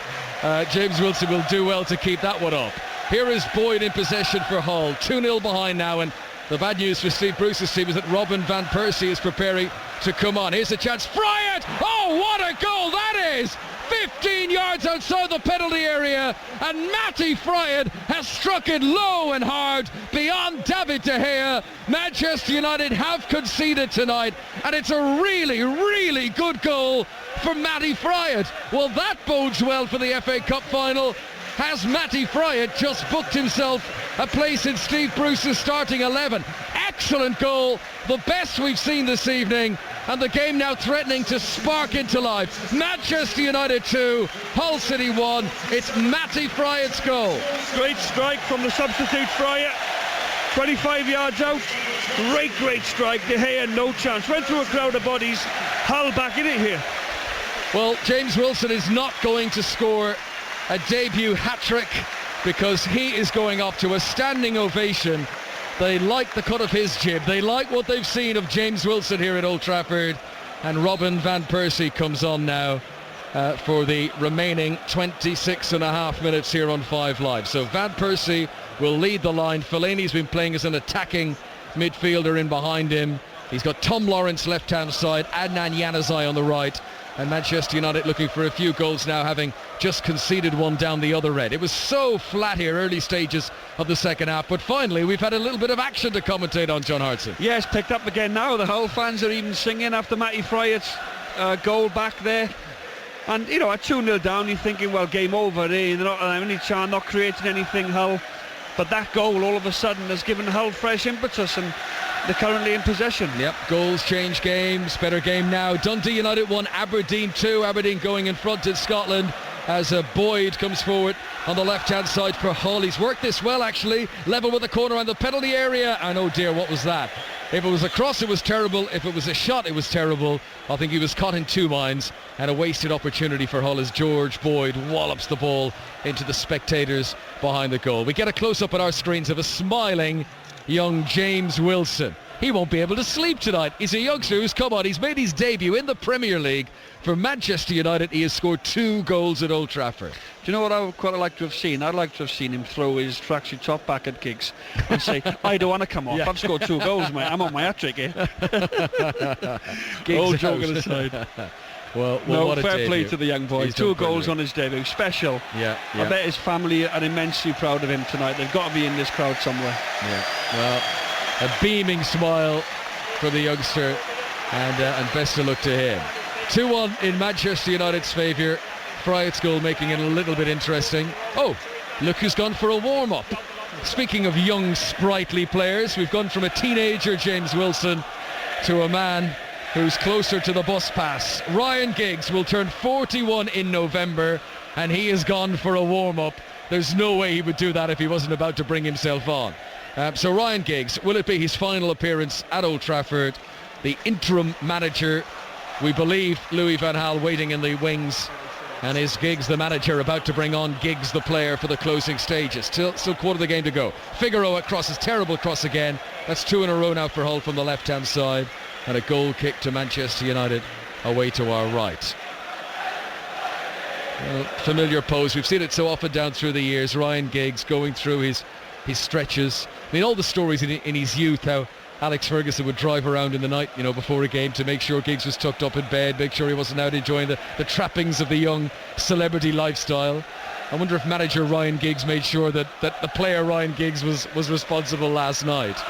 Well, he's down there going through the stretches, and a wonderful servant over the years for Manchester United. It looks like he's going to get a final hurrah here at Old Trafford. Something's just been pointed out to me, Connor, here. Ryan Giggs, before he was Giggs, obviously was, as people know, was Ryan of course, Wilson, yes. And you look tonight, young James Wilson. Ryan Giggs gives him his first start. He gets 2 goals for Manchester United. And what is his surname? Wilson. Brilliant. So it comes around, doesn't it, in football? It's in the stars. I'm a firm believer in everything is in the stars. What's to be is to be. Keeping up with the Wilsons for Manchester United. Well, if he can go on and play for Manchester United as long as Ryan Giggs has, he'll be quite something. Will young James got any Wilson? Welsh in him? Yeah. Well, I'll tell you what, the Welshman Tom Lawrence is impressed tonight. Get him in your squad, John Hartson. This is Fellaini tackled inside the Manchester United half by Fryatt, and that's a free kick to Manchester United. And Tom Lawrence, the Welshman, the other debutant, and he's still on the field tonight. He's played under 17, under 19, he's played under 21 for Wales as Tom Lawrence, and tonight making his first team debut. I wonder if he'll be the man who makes way for the sprightly 40-year-old Ryan Giggs to come on. If he does, it'll be only his 12th appearance in the Premier League this season for Ryan Giggs, the man who has won it all for his club. Vidic wins a header on the edge of the centre circle. Hull gain possession though, playing from left to right as we look down here at Old Trafford. Boyd, who's seen a lot of the ball in the second half, hasn't really produced too many penetrating passes. Figueroa now on the left hand side, short to Boyd, and over comes Valencia to try and tackle him. Hull are forced to retreat back into their own half if they want to hold on to possession. Stephen Quinn now in the centre circle. To the near touchline to Alex Bruce, who comes forward. Now low to the feet of Fryatt. This was the distance he shot to goal. And you can hear the noise in the background because Giggs is stripped off. He's got the 11 jersey on his back and he's preparing to come on. Lawrence with a chance of a breakaway for Manchester United, but good defending from Hull, and they regain possession. And Ryan Giggs is jumping up, pulling his knees up to his chest and bouncing on his toes now on the touchline and preparing to come on. If you were the new manager, John Hartson, would you sign him up for another year as a 40-year-old, or would that just be sentiment? Oh, that's an interesting one. Ryan Giggs, I looked earlier on, has only started 6 games this season for Manchester United. So, hang on a minute. Januzaj down the right-hand side, sends it across. Fellaini can't catch a break. Left-footed off balance, and he pulls his jersey up to his face. And Marouane Fellaini watches another chance go a-begging. Right, here is the moment of the night. We've had Vidic come on for his final Old Trafford appearance, but what about this? Ryan Giggs, the interim manager, brings himself on as a substitute in place of Tom Lawrence, and one Welsh winger replaces another. Ryan Giggs slots into the centre of the Manchester United midfield for the closing stages of this game tonight, and Manchester United and their supporters applaud a true club legend. Secured United's all-time record appearance record in the past. He's the most decorated player in English football history. Is this the last time we see him appear at a Manchester United game at Old Trafford? Ryan Giggs with the white boots is on in midfield. Al Mohammadi has possession and he rolls it into the centre for Hull, and Davis off to Quinn, and we have still got 20 minutes to play here. This is Corrin, back to Quinn again, to Myler. Looks like Giggs is playing deep in midfield alongside Carrick. Long ball goes a-begging. Al Mohammadi made a decent run actually down the right hand side, but it's gone out of play for a throw into Manchester United. But just Steve Bruce just glanced at his substitutes and said, I don't quite have Ryan Giggs on the bench, do I? Throw in for Butler. Left full back position for Manchester United, up to the chest of Fellaini, has to stretch to control it. Giggs, ball up to Van Persie, nice back heel to Kagawa, controls it well, now spins one over the top. Van Persie sprints after it. It was too far in front of him from Kagawa, and the goalkeeper Jakubovic comes out and makes the save. Nice pass from Giggs, still got it. This is Valencia stretching in, good interception. Now Januzaj, right hand side for Manchester United. Carrick is available if he needs it. He's lost it here to Boyd as Januzaj, snapping at his heels, trying to regain possession. This is Stephen Quinn, now tackled by Giggs. Oh, Ryan Giggs has won possession of Curtis Davis, makes a surge for the byline. Now he cuts back Giggs, and he's surrounded by opponents, and Hull will regain possession, and it's played by Figueroa to Myler, and Carrick now wins the ball, and Hull have gone to sleep a little bit here. Players being caught in possession. Not what Steve Bruce will want to see with an FA Cup final on the horizon. No, and this will be Hull's 4th game that they haven't won. Yeah, if they go on, since the semi-final, of course. If they go on and lose this game, that'll be 3 losses and the 1 draw a couple of weeks ago at Fulham. So, wouldn't be the ideal scenario, but I'm sure you'll get the team ready for the cup final, no doubt about that. Manchester United hoping to win their final home game of a miserable season, as Carrick makes an interception on the edge of the penalty area, and it's 2-1 in Manchester United's favour. Both goals tonight scored by the young debutant James Wilson. Here comes Januzaj over the halfway line, and compared to Wilson, Januzaj is vastly experienced. Here comes Giggs now through the middle of midfield. He's been encouraged to continue that run. Ryan Giggs shoots, blocked by the arm, is it of Alex Bruce? Referee says no, and the shot ricochets into the arms of the goalkeeper. Well, that was like the old Giggs. He played a 1-2, he carved himself into a shooting position, but the shot had the pace killed off it, and the goalkeeper made the save. What's interesting there, Ryan Giggs is up in arms to the referee, Craig Pawson, because he thought when he struck that shot, it hit an arm in the penalty box, and the referee didn't give it. But again, what an opportunity that would have been for Man United possibly maybe to have a penalty and Giggs to step up and take it. Keep up that incredible goal scoring record that he has every year. Well, a free kick has been awarded here to Hull. George Boyd about to take a shot, and he was tackled. And I've just been told here the United players taken off tonight were aged 22, 19 and 18, and the players who've come on were aged 32, 30 and 40. So I think the experienced old guard have come on in place of the young guns this evening. Free kick to Hull here, and Manchester United brought all 11 players back behind the ball, and Phil Neville has, I guess, taken over what you call the managerial role now. He's the one prowling the dugout with the manager on the pitch. Here's El Mohammadi, crosses from the right hand side, good header won by Smalling to clear it out of the penalty area. Januzaj could launch a counter attack here, skips the ball one side of Corrin, runs onto it. Januzaj, terrible pass then, he lost his footing, he raises an arm of apology. Van Persie was away in the middle, but it was a poor pass by Januzaj, and Hull regained possession. Much better game now as things begin to stretch. Manchester United 2, Hull City 1. Ross County have taken the lead at home to Hibs in Scotland. Ross County 1, Hibs 0. This is Corrin, back to Myler, and in space here is Alex Bruce, who allows the ball past him, knowing that El Mohammadi is further outside him. Quarter of an hour to play at Old Trafford. The crowd here urging Ryan Giggs to score on what we presume is his final game at Old Trafford in a Manchester United jersey. This is Figueroa at left back, and Davis and Quinn, and Hull have got possession, but they're still inside their own half. Steve Bruce down in the technical area, bellowing instructions, red-faced down there. He knows they've got a huge game coming up in the FA Cup final, and he's not quite sure he's delighted what he's seen tonight, and he certainly wasn't impressed with what he saw at Villa Park on Saturday when his team were beaten by 3-1 by Aston Villa. I think in all fairness, though, Conor, I think you will probably see 6 or 7 changes. Yes. You know, you look at Huddleston to come in, you look at Livermore to come in. Not a bad cross here from El Mohammadi, but Smalling heads it up in the air. Butner still has defending to do. Kagawa as well. It's not out of the penalty area yet. Corrin, good ball. Boyd takes it in his stride, and Smalling makes the tackle, and that goes out of play. Hull aren't finished here yet. No, Hull are actually playing quite well now. They're dominating possession for this little 3 or 4 minute spell we have, and it was Boyd there. His touch actually let him down, but it's a better touch. He would have gone through on goal and could have got a shot in. Here's Corrin in the centre circle for Hull. They're enjoying more possession now. Figueroa on the left hand. He's those ageing legs in the Man United team, you see.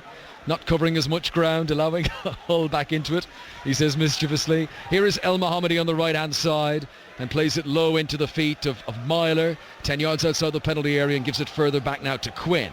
Cross into some space for Corrin.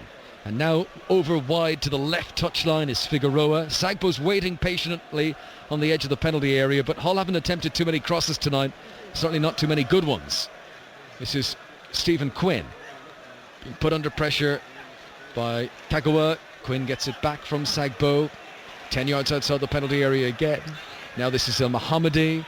Takes on Kagawa, who is making up a lot of ground with these elder statesmen around him. And then it's Ryan Giggs who intercepts on the edge of the penalty area and sets Manchester United away over the halfway line. Fellaini picks it up. Look at Giggs go on the overlap. Scampering down the left-hand side. One side of Bruce. Giggs into the penalty area. Sends it in low. Myler with the interception. And he's turned back the clock there, Ryan Giggs. He really is. He's won the ball there on the edge of his own penalty area. He has launched a counter-attack, and he's got on the end of it on the byline down the other end, sending it one side of the defender, running around the other.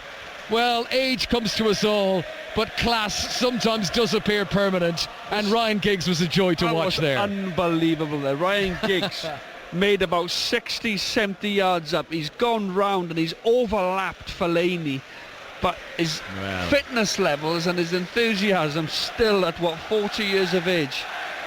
Well, unbelievable. I think all football fans would admire that from a 40-year-old. He's taken the corner himself, Giggs. Thrown to Butner, no one picking him up. Now across towards the far post. Smalling couldn't get up off the ground. Boyd should clear, but he's under pressure from Valencia. Hull haven't fully got this away yet. They should do now with Quinn. Good ball. Played into the path of Fryatt, who's away on the left-hand side. Vidic trying to get back goal side. Fryatt cuts in field.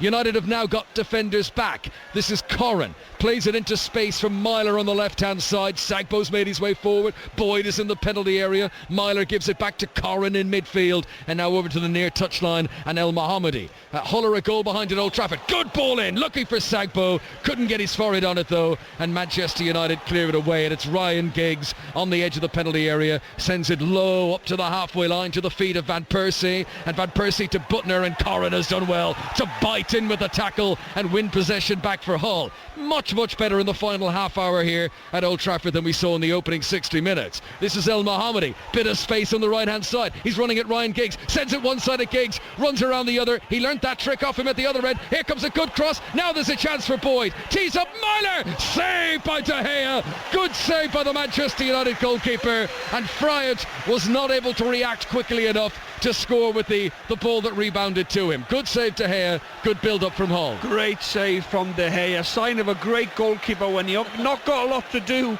and then you're tested, you're on your toes and you're sharp. And a fantastic save from De Gea from Myler's left foot shot. Here comes Van Persie down the other end. He gives it out to Januzaj in the penalty area. Van Persie wide of the top right corner. We've only got 11 minutes left, but as producer Alistair Yeomans has just pointed out to me, Crystal Palace could score 3 in this time remaining. So 2-1 to Manchester United, and that's really the first goal-scoring opportunity that's fallen to Van Persie. Yeah, and again it was, has he got a wrong side? You know, I still think this boy is world class, Van Persie. I think he's had an in and out season really. He's not really showed that much consistency, but I'm sure he will be a massive player for Holland in the World Cup coming up now in a couple of weeks, in 6 or 7 weeks time. And I still believe Van Persie has an awful lot to offer. You don't score 30 odd goals one season and then become a bad player overnight. No, just a delay in play here. El Mohammadi, who had treatment in the first half, is receiving treatment again. I think if Louis van Gaal is named as the new Manchester United manager as expected, I think a lot of Manchester United fans are going to become Dutch fans in June, because Van Persie and Van Gaal teaming up, and a lot of Manchester United fans will want to see the way he plays, Van Persie, the way he plays in general, I guess. Well, he will build his team around Van Persie. That's what he will do, and he will for club and country.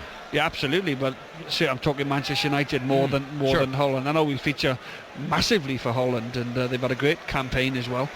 So no, I think he will play Rooney off Van Persie. Wayne Rooney, has had a fantastic season in my opinion. He's been Man United's best player by far.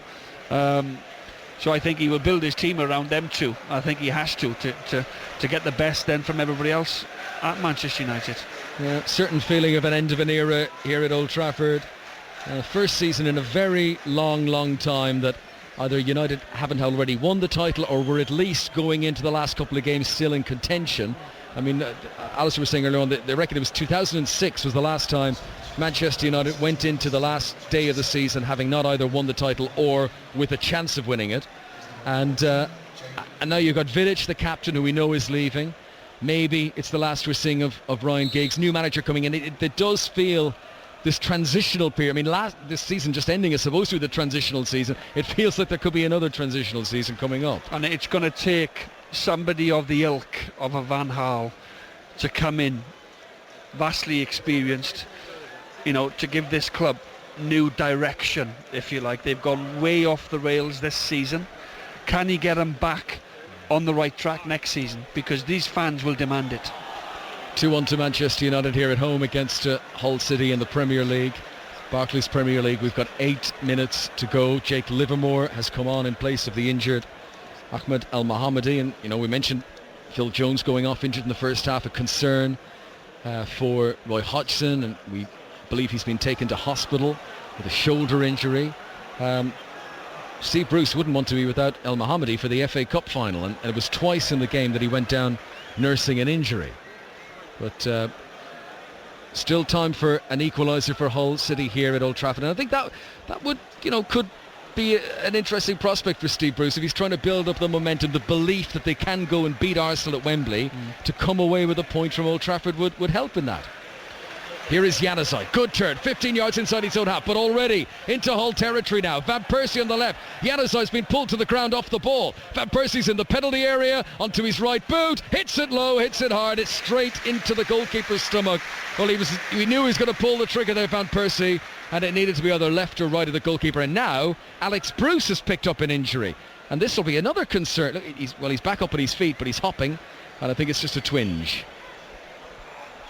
Just getting to see the replay of the Van Persie chance. Got the shot on target, but straight the goalkeeper. Yeah, good play again from Januzaj. They seem to have this understanding, because since Van Persie has come on, Januzaj has looked for him every time he's had the ball. I think it's the runs that Van Persie is making.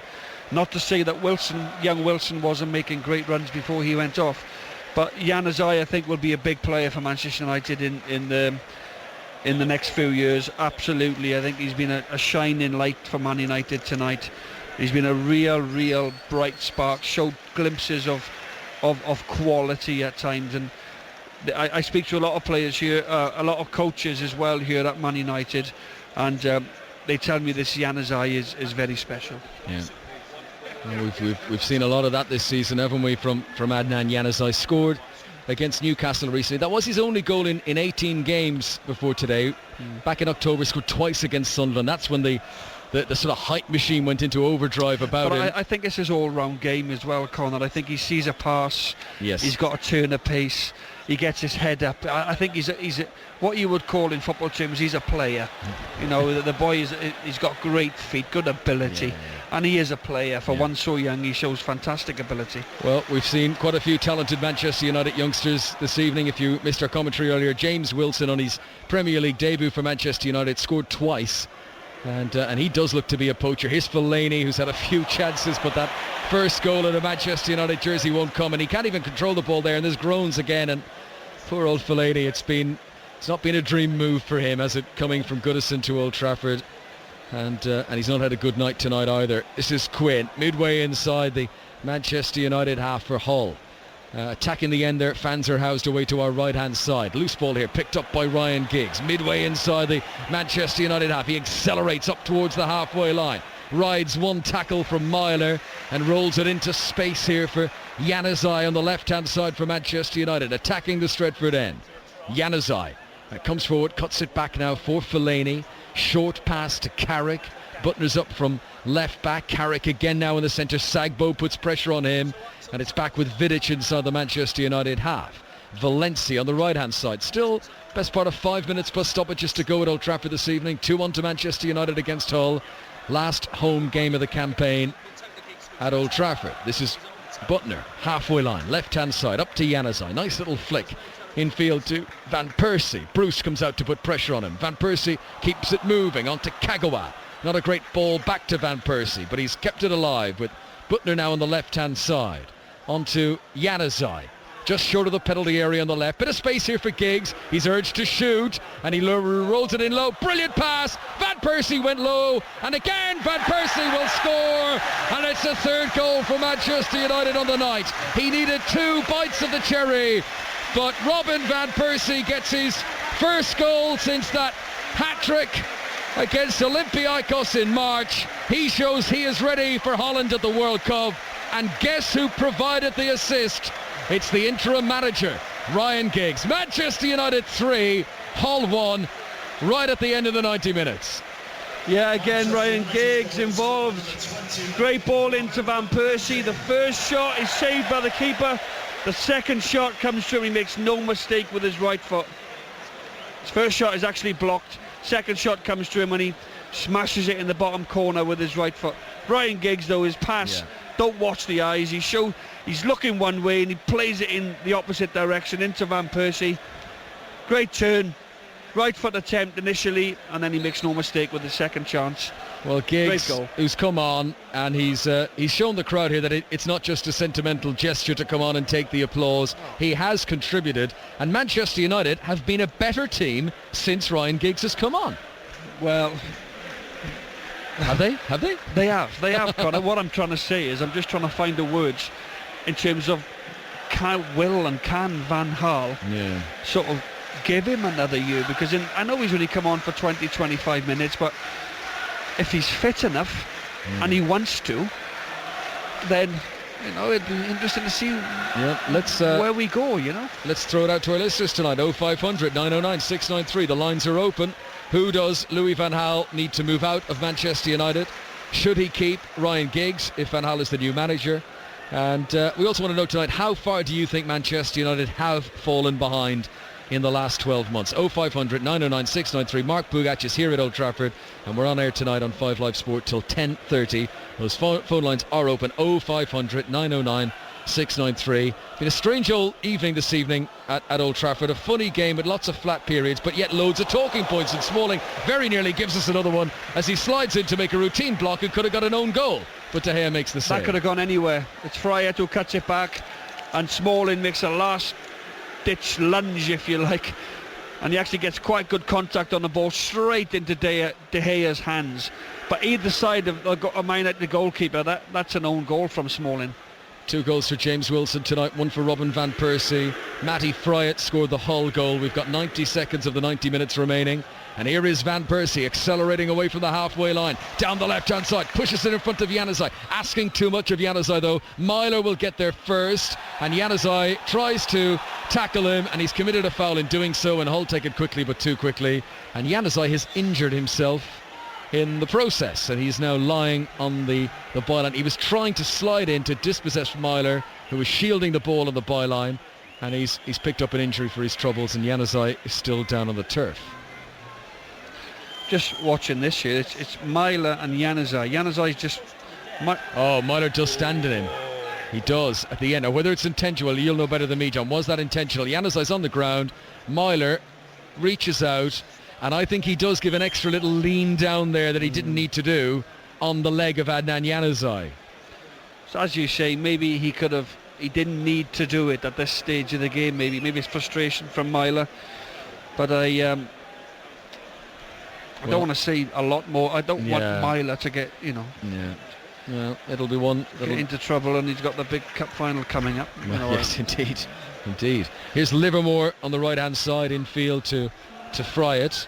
Of course, Myler already on a yellow card in the game, so he's quite fortunate. The referee certainly missed it. Otherwise, it was a stamp, wasn't it? It was a little bit. His foot was on Januzaj's shin, and I just think he could have removed his foot a little bit quicker than what he did. 3 minutes to be added on for stoppages at the end of this game. Manchester United have got their 3 goals this evening, and it's been a much better second half. Long ball played forward, looking for Kagawa, who's fouled on the edge of the box by Figueroa. That's another free kick for Manchester United. Look at Giggs running to get the ball. This is in shooting distance, and it'll be a brave Manchester United player who will convince the interim manager that he is not taking this free kick. He can't, can he? He can't possibly score from here. No way, he just can't. Fairy tales do sometimes come true. I'm going straight out the ground if he scores from here. Well, that's the view of one Welshman. For all their misery this season, Manchester United fans, if Ryan Giggs can score with this free kick, it won't make up for all of it, but it'll certainly send them out of here with joy in their hearts. Ryan Giggs standing over a free kick. Carrick is also there. There is no chance that Michael Carrick is going to hit this. It is Ryan Giggs in stoppage time. Oh, it's saved! What a free kick! It was on target, and it's saved by Jakupovic, who I'm certain has apologised. Look at that. He holds up his hand as apology, and he says, "I'm really sorry. I'm not having it. I'm not. You should just let it in. Just let it in." Well, that really would be that would have been testimonial stuff if he let it in. What a free kick. What an effort, though. He's apologised to the crowd, and he's apologised to Giggs. This is a Premier League match. Giggs himself takes the corner to Valencia on the edge of the penalty area. Fellaini back to Valencia again. Giggs is in the box.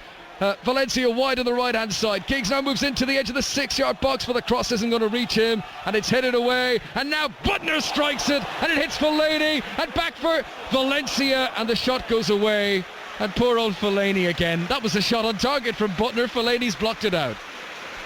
Yeah, Butner not happy. Gets a great strike in. Throw in taken. Down for Januzaj. Stoppage time at Old Trafford. What a game. Why wasn't it like this earlier on? This is Kagawa in field now to Michael Carrick. Midway inside the Hull half. Butner on the left-hand side. They're all up on the attack. Giggs the furthest forward. And what we assume is his final appearance for Manchester United at Old Trafford. And he gets a touch there, but all he can do is play it back to Carrick. Gives it short again to Ryan Giggs. Many of the fans have headed toward the exits, but we assume the players will come out. It's what do they call it? Lap of appreciation. Well, there's a Freudian slip for you. Lack of appreciation. It's been one of those seasons as Giggs just stabs a ball forward up onto the chest of Van Persie, trying to control it. Boyd gets it away from him. Has possession now for Hull over the halfway line, down the left. Van Persie fouls him, and that's a free kick to Hull down the left-hand side. Well, he's got his goal tonight. Robin Van Persie made the comeback from injury as a substitute in the defeat to Sunderland here last weekend. I think his movement's been pretty good, Conor. Looks fit, he's only had 25-30 minutes, but it'll do him a world of good. It'll do his confidence the world of good, the fact that he scored a goal. He'll probably start, I would think, at Southampton at the weekend, even though I think he'll start ahead of Wilson, the two-goal hero tonight. There is the full-time whistle at Old Trafford, the final game of this Annus Horribilis, and Ryan Giggs has come off the bench to inspire Manchester United to a victory here against Hull City. The name of James Wilson is going to be printed onto the back of many a youngster's jersey at the start of next season, because he has scored 2 goals in his debut tonight. It's been a terrible year for the club, but Manchester United hoping for a new dawn at the start of next season, and maybe youngsters like Wilson getting a run in the team. No official announcement yet about Van Gaal, but it's a 3-1 victory tonight, and Manchester United at least have something small to celebrate at the end of their miserable season. 3-1 it's finished. Mark Pugach. Well, if it is the end of Ryan Giggs' Manchester United career, that is 963 games, which apparently 404 of them have been here.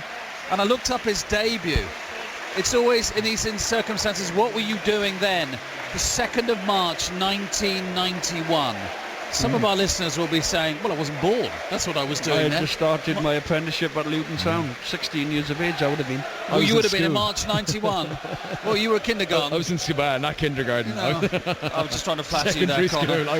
March the 2nd, I mean, that is, we will never see it again. We will never, ever see that again. No, we're anywhere near it again, John. The goals that he's scored, the important goals that he's scored, what he's brought here to Manchester United, you know, single-handedly got Manchester United over the line several times, broke Sir Bobby Charlton's all-time appearance record. You know, he's been that trusty player that Sir Alex Ferguson has always relied on and trusted upon. Never even thought about selling Ryan Giggs throughout his 26, 27 years at this club. And he's just been, well, you run out of superlatives to pay towards him, really. So the Hull City players are going off to the tunnel away to our left. As it's the last home game, there will be this lack of this lap of appreciation. There is a bit of a lack of appreciation from some of them because they've gone home. They're not very amused about it. The Manchester United player standing on the halfway line.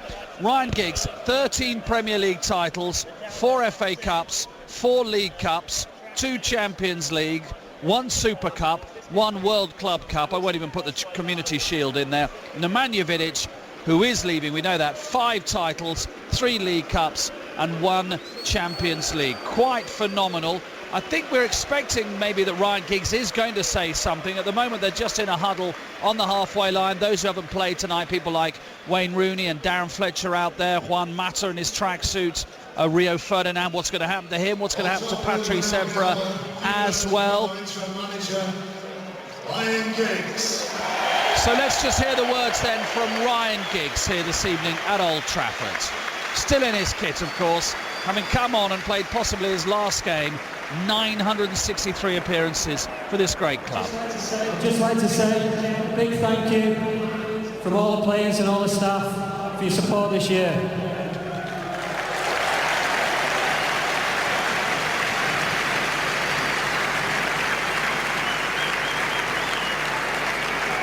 A special thanks also to Nemanja, who's leaving us this year.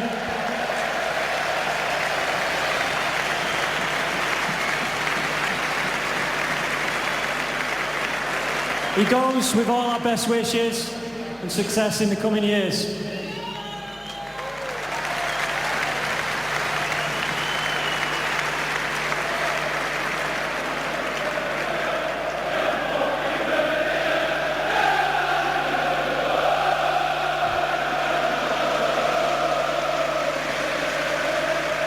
Village applauds all four sides of Old Trafford.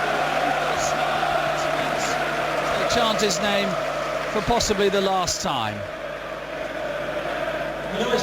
We know it's been tough this season, and over the years we've been spoiled with the success that we've had. But your support this year has never changed. You've always supported the team and the staff, and I'm sure in the coming years we'll bring you more success.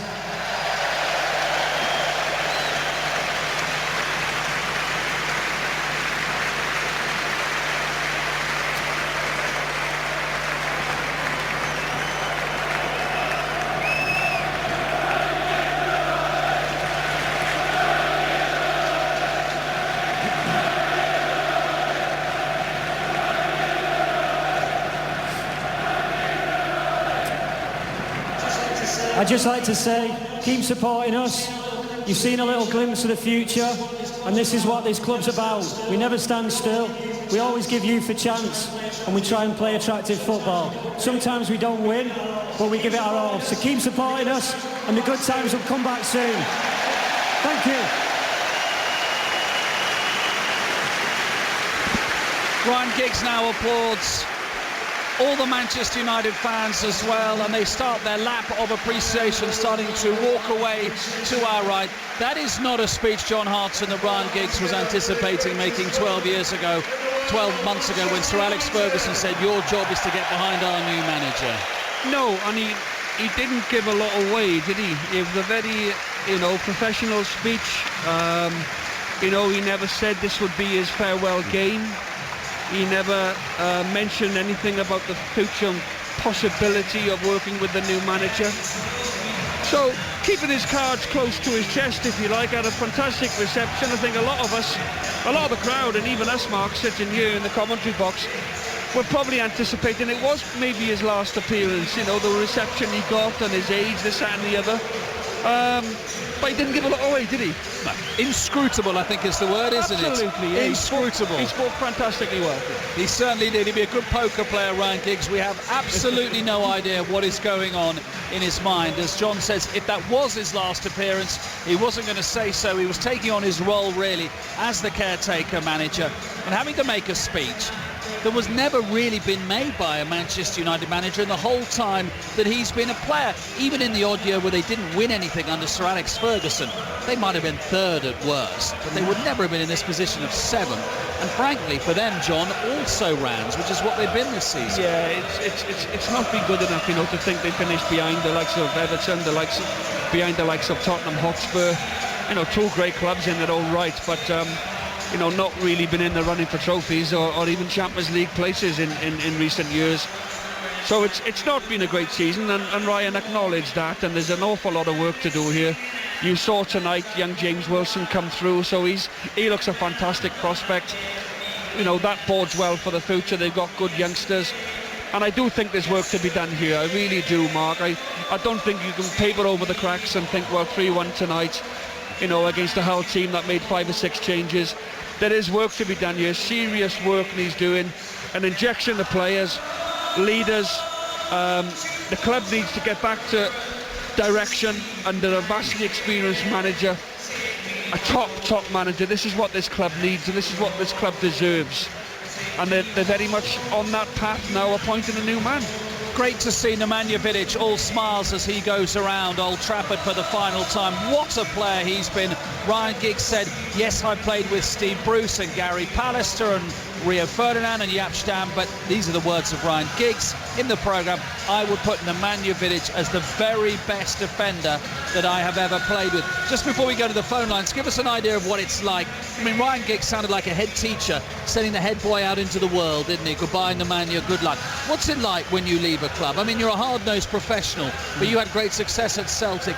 Do you feel a sense of loss, a sense of dislocation when you have to leave or you decide to leave? Yeah, you do, because the crowd become, that stadium, the crowd become like a second home. You spend so much time there.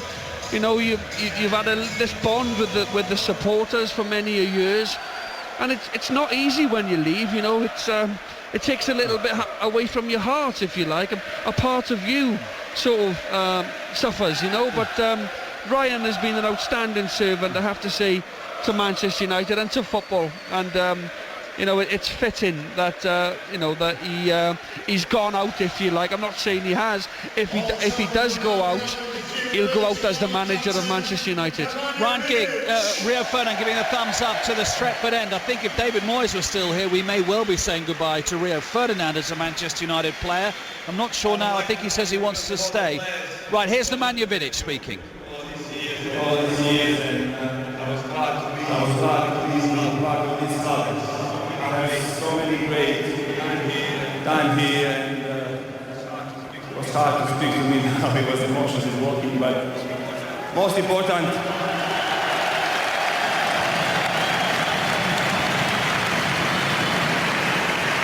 I would like to thank first of all the players, the manager, to all coaches that have been working with me, the people in Carrington. Thank you for everything, and especially you fans. You've been fantastic to me all these years.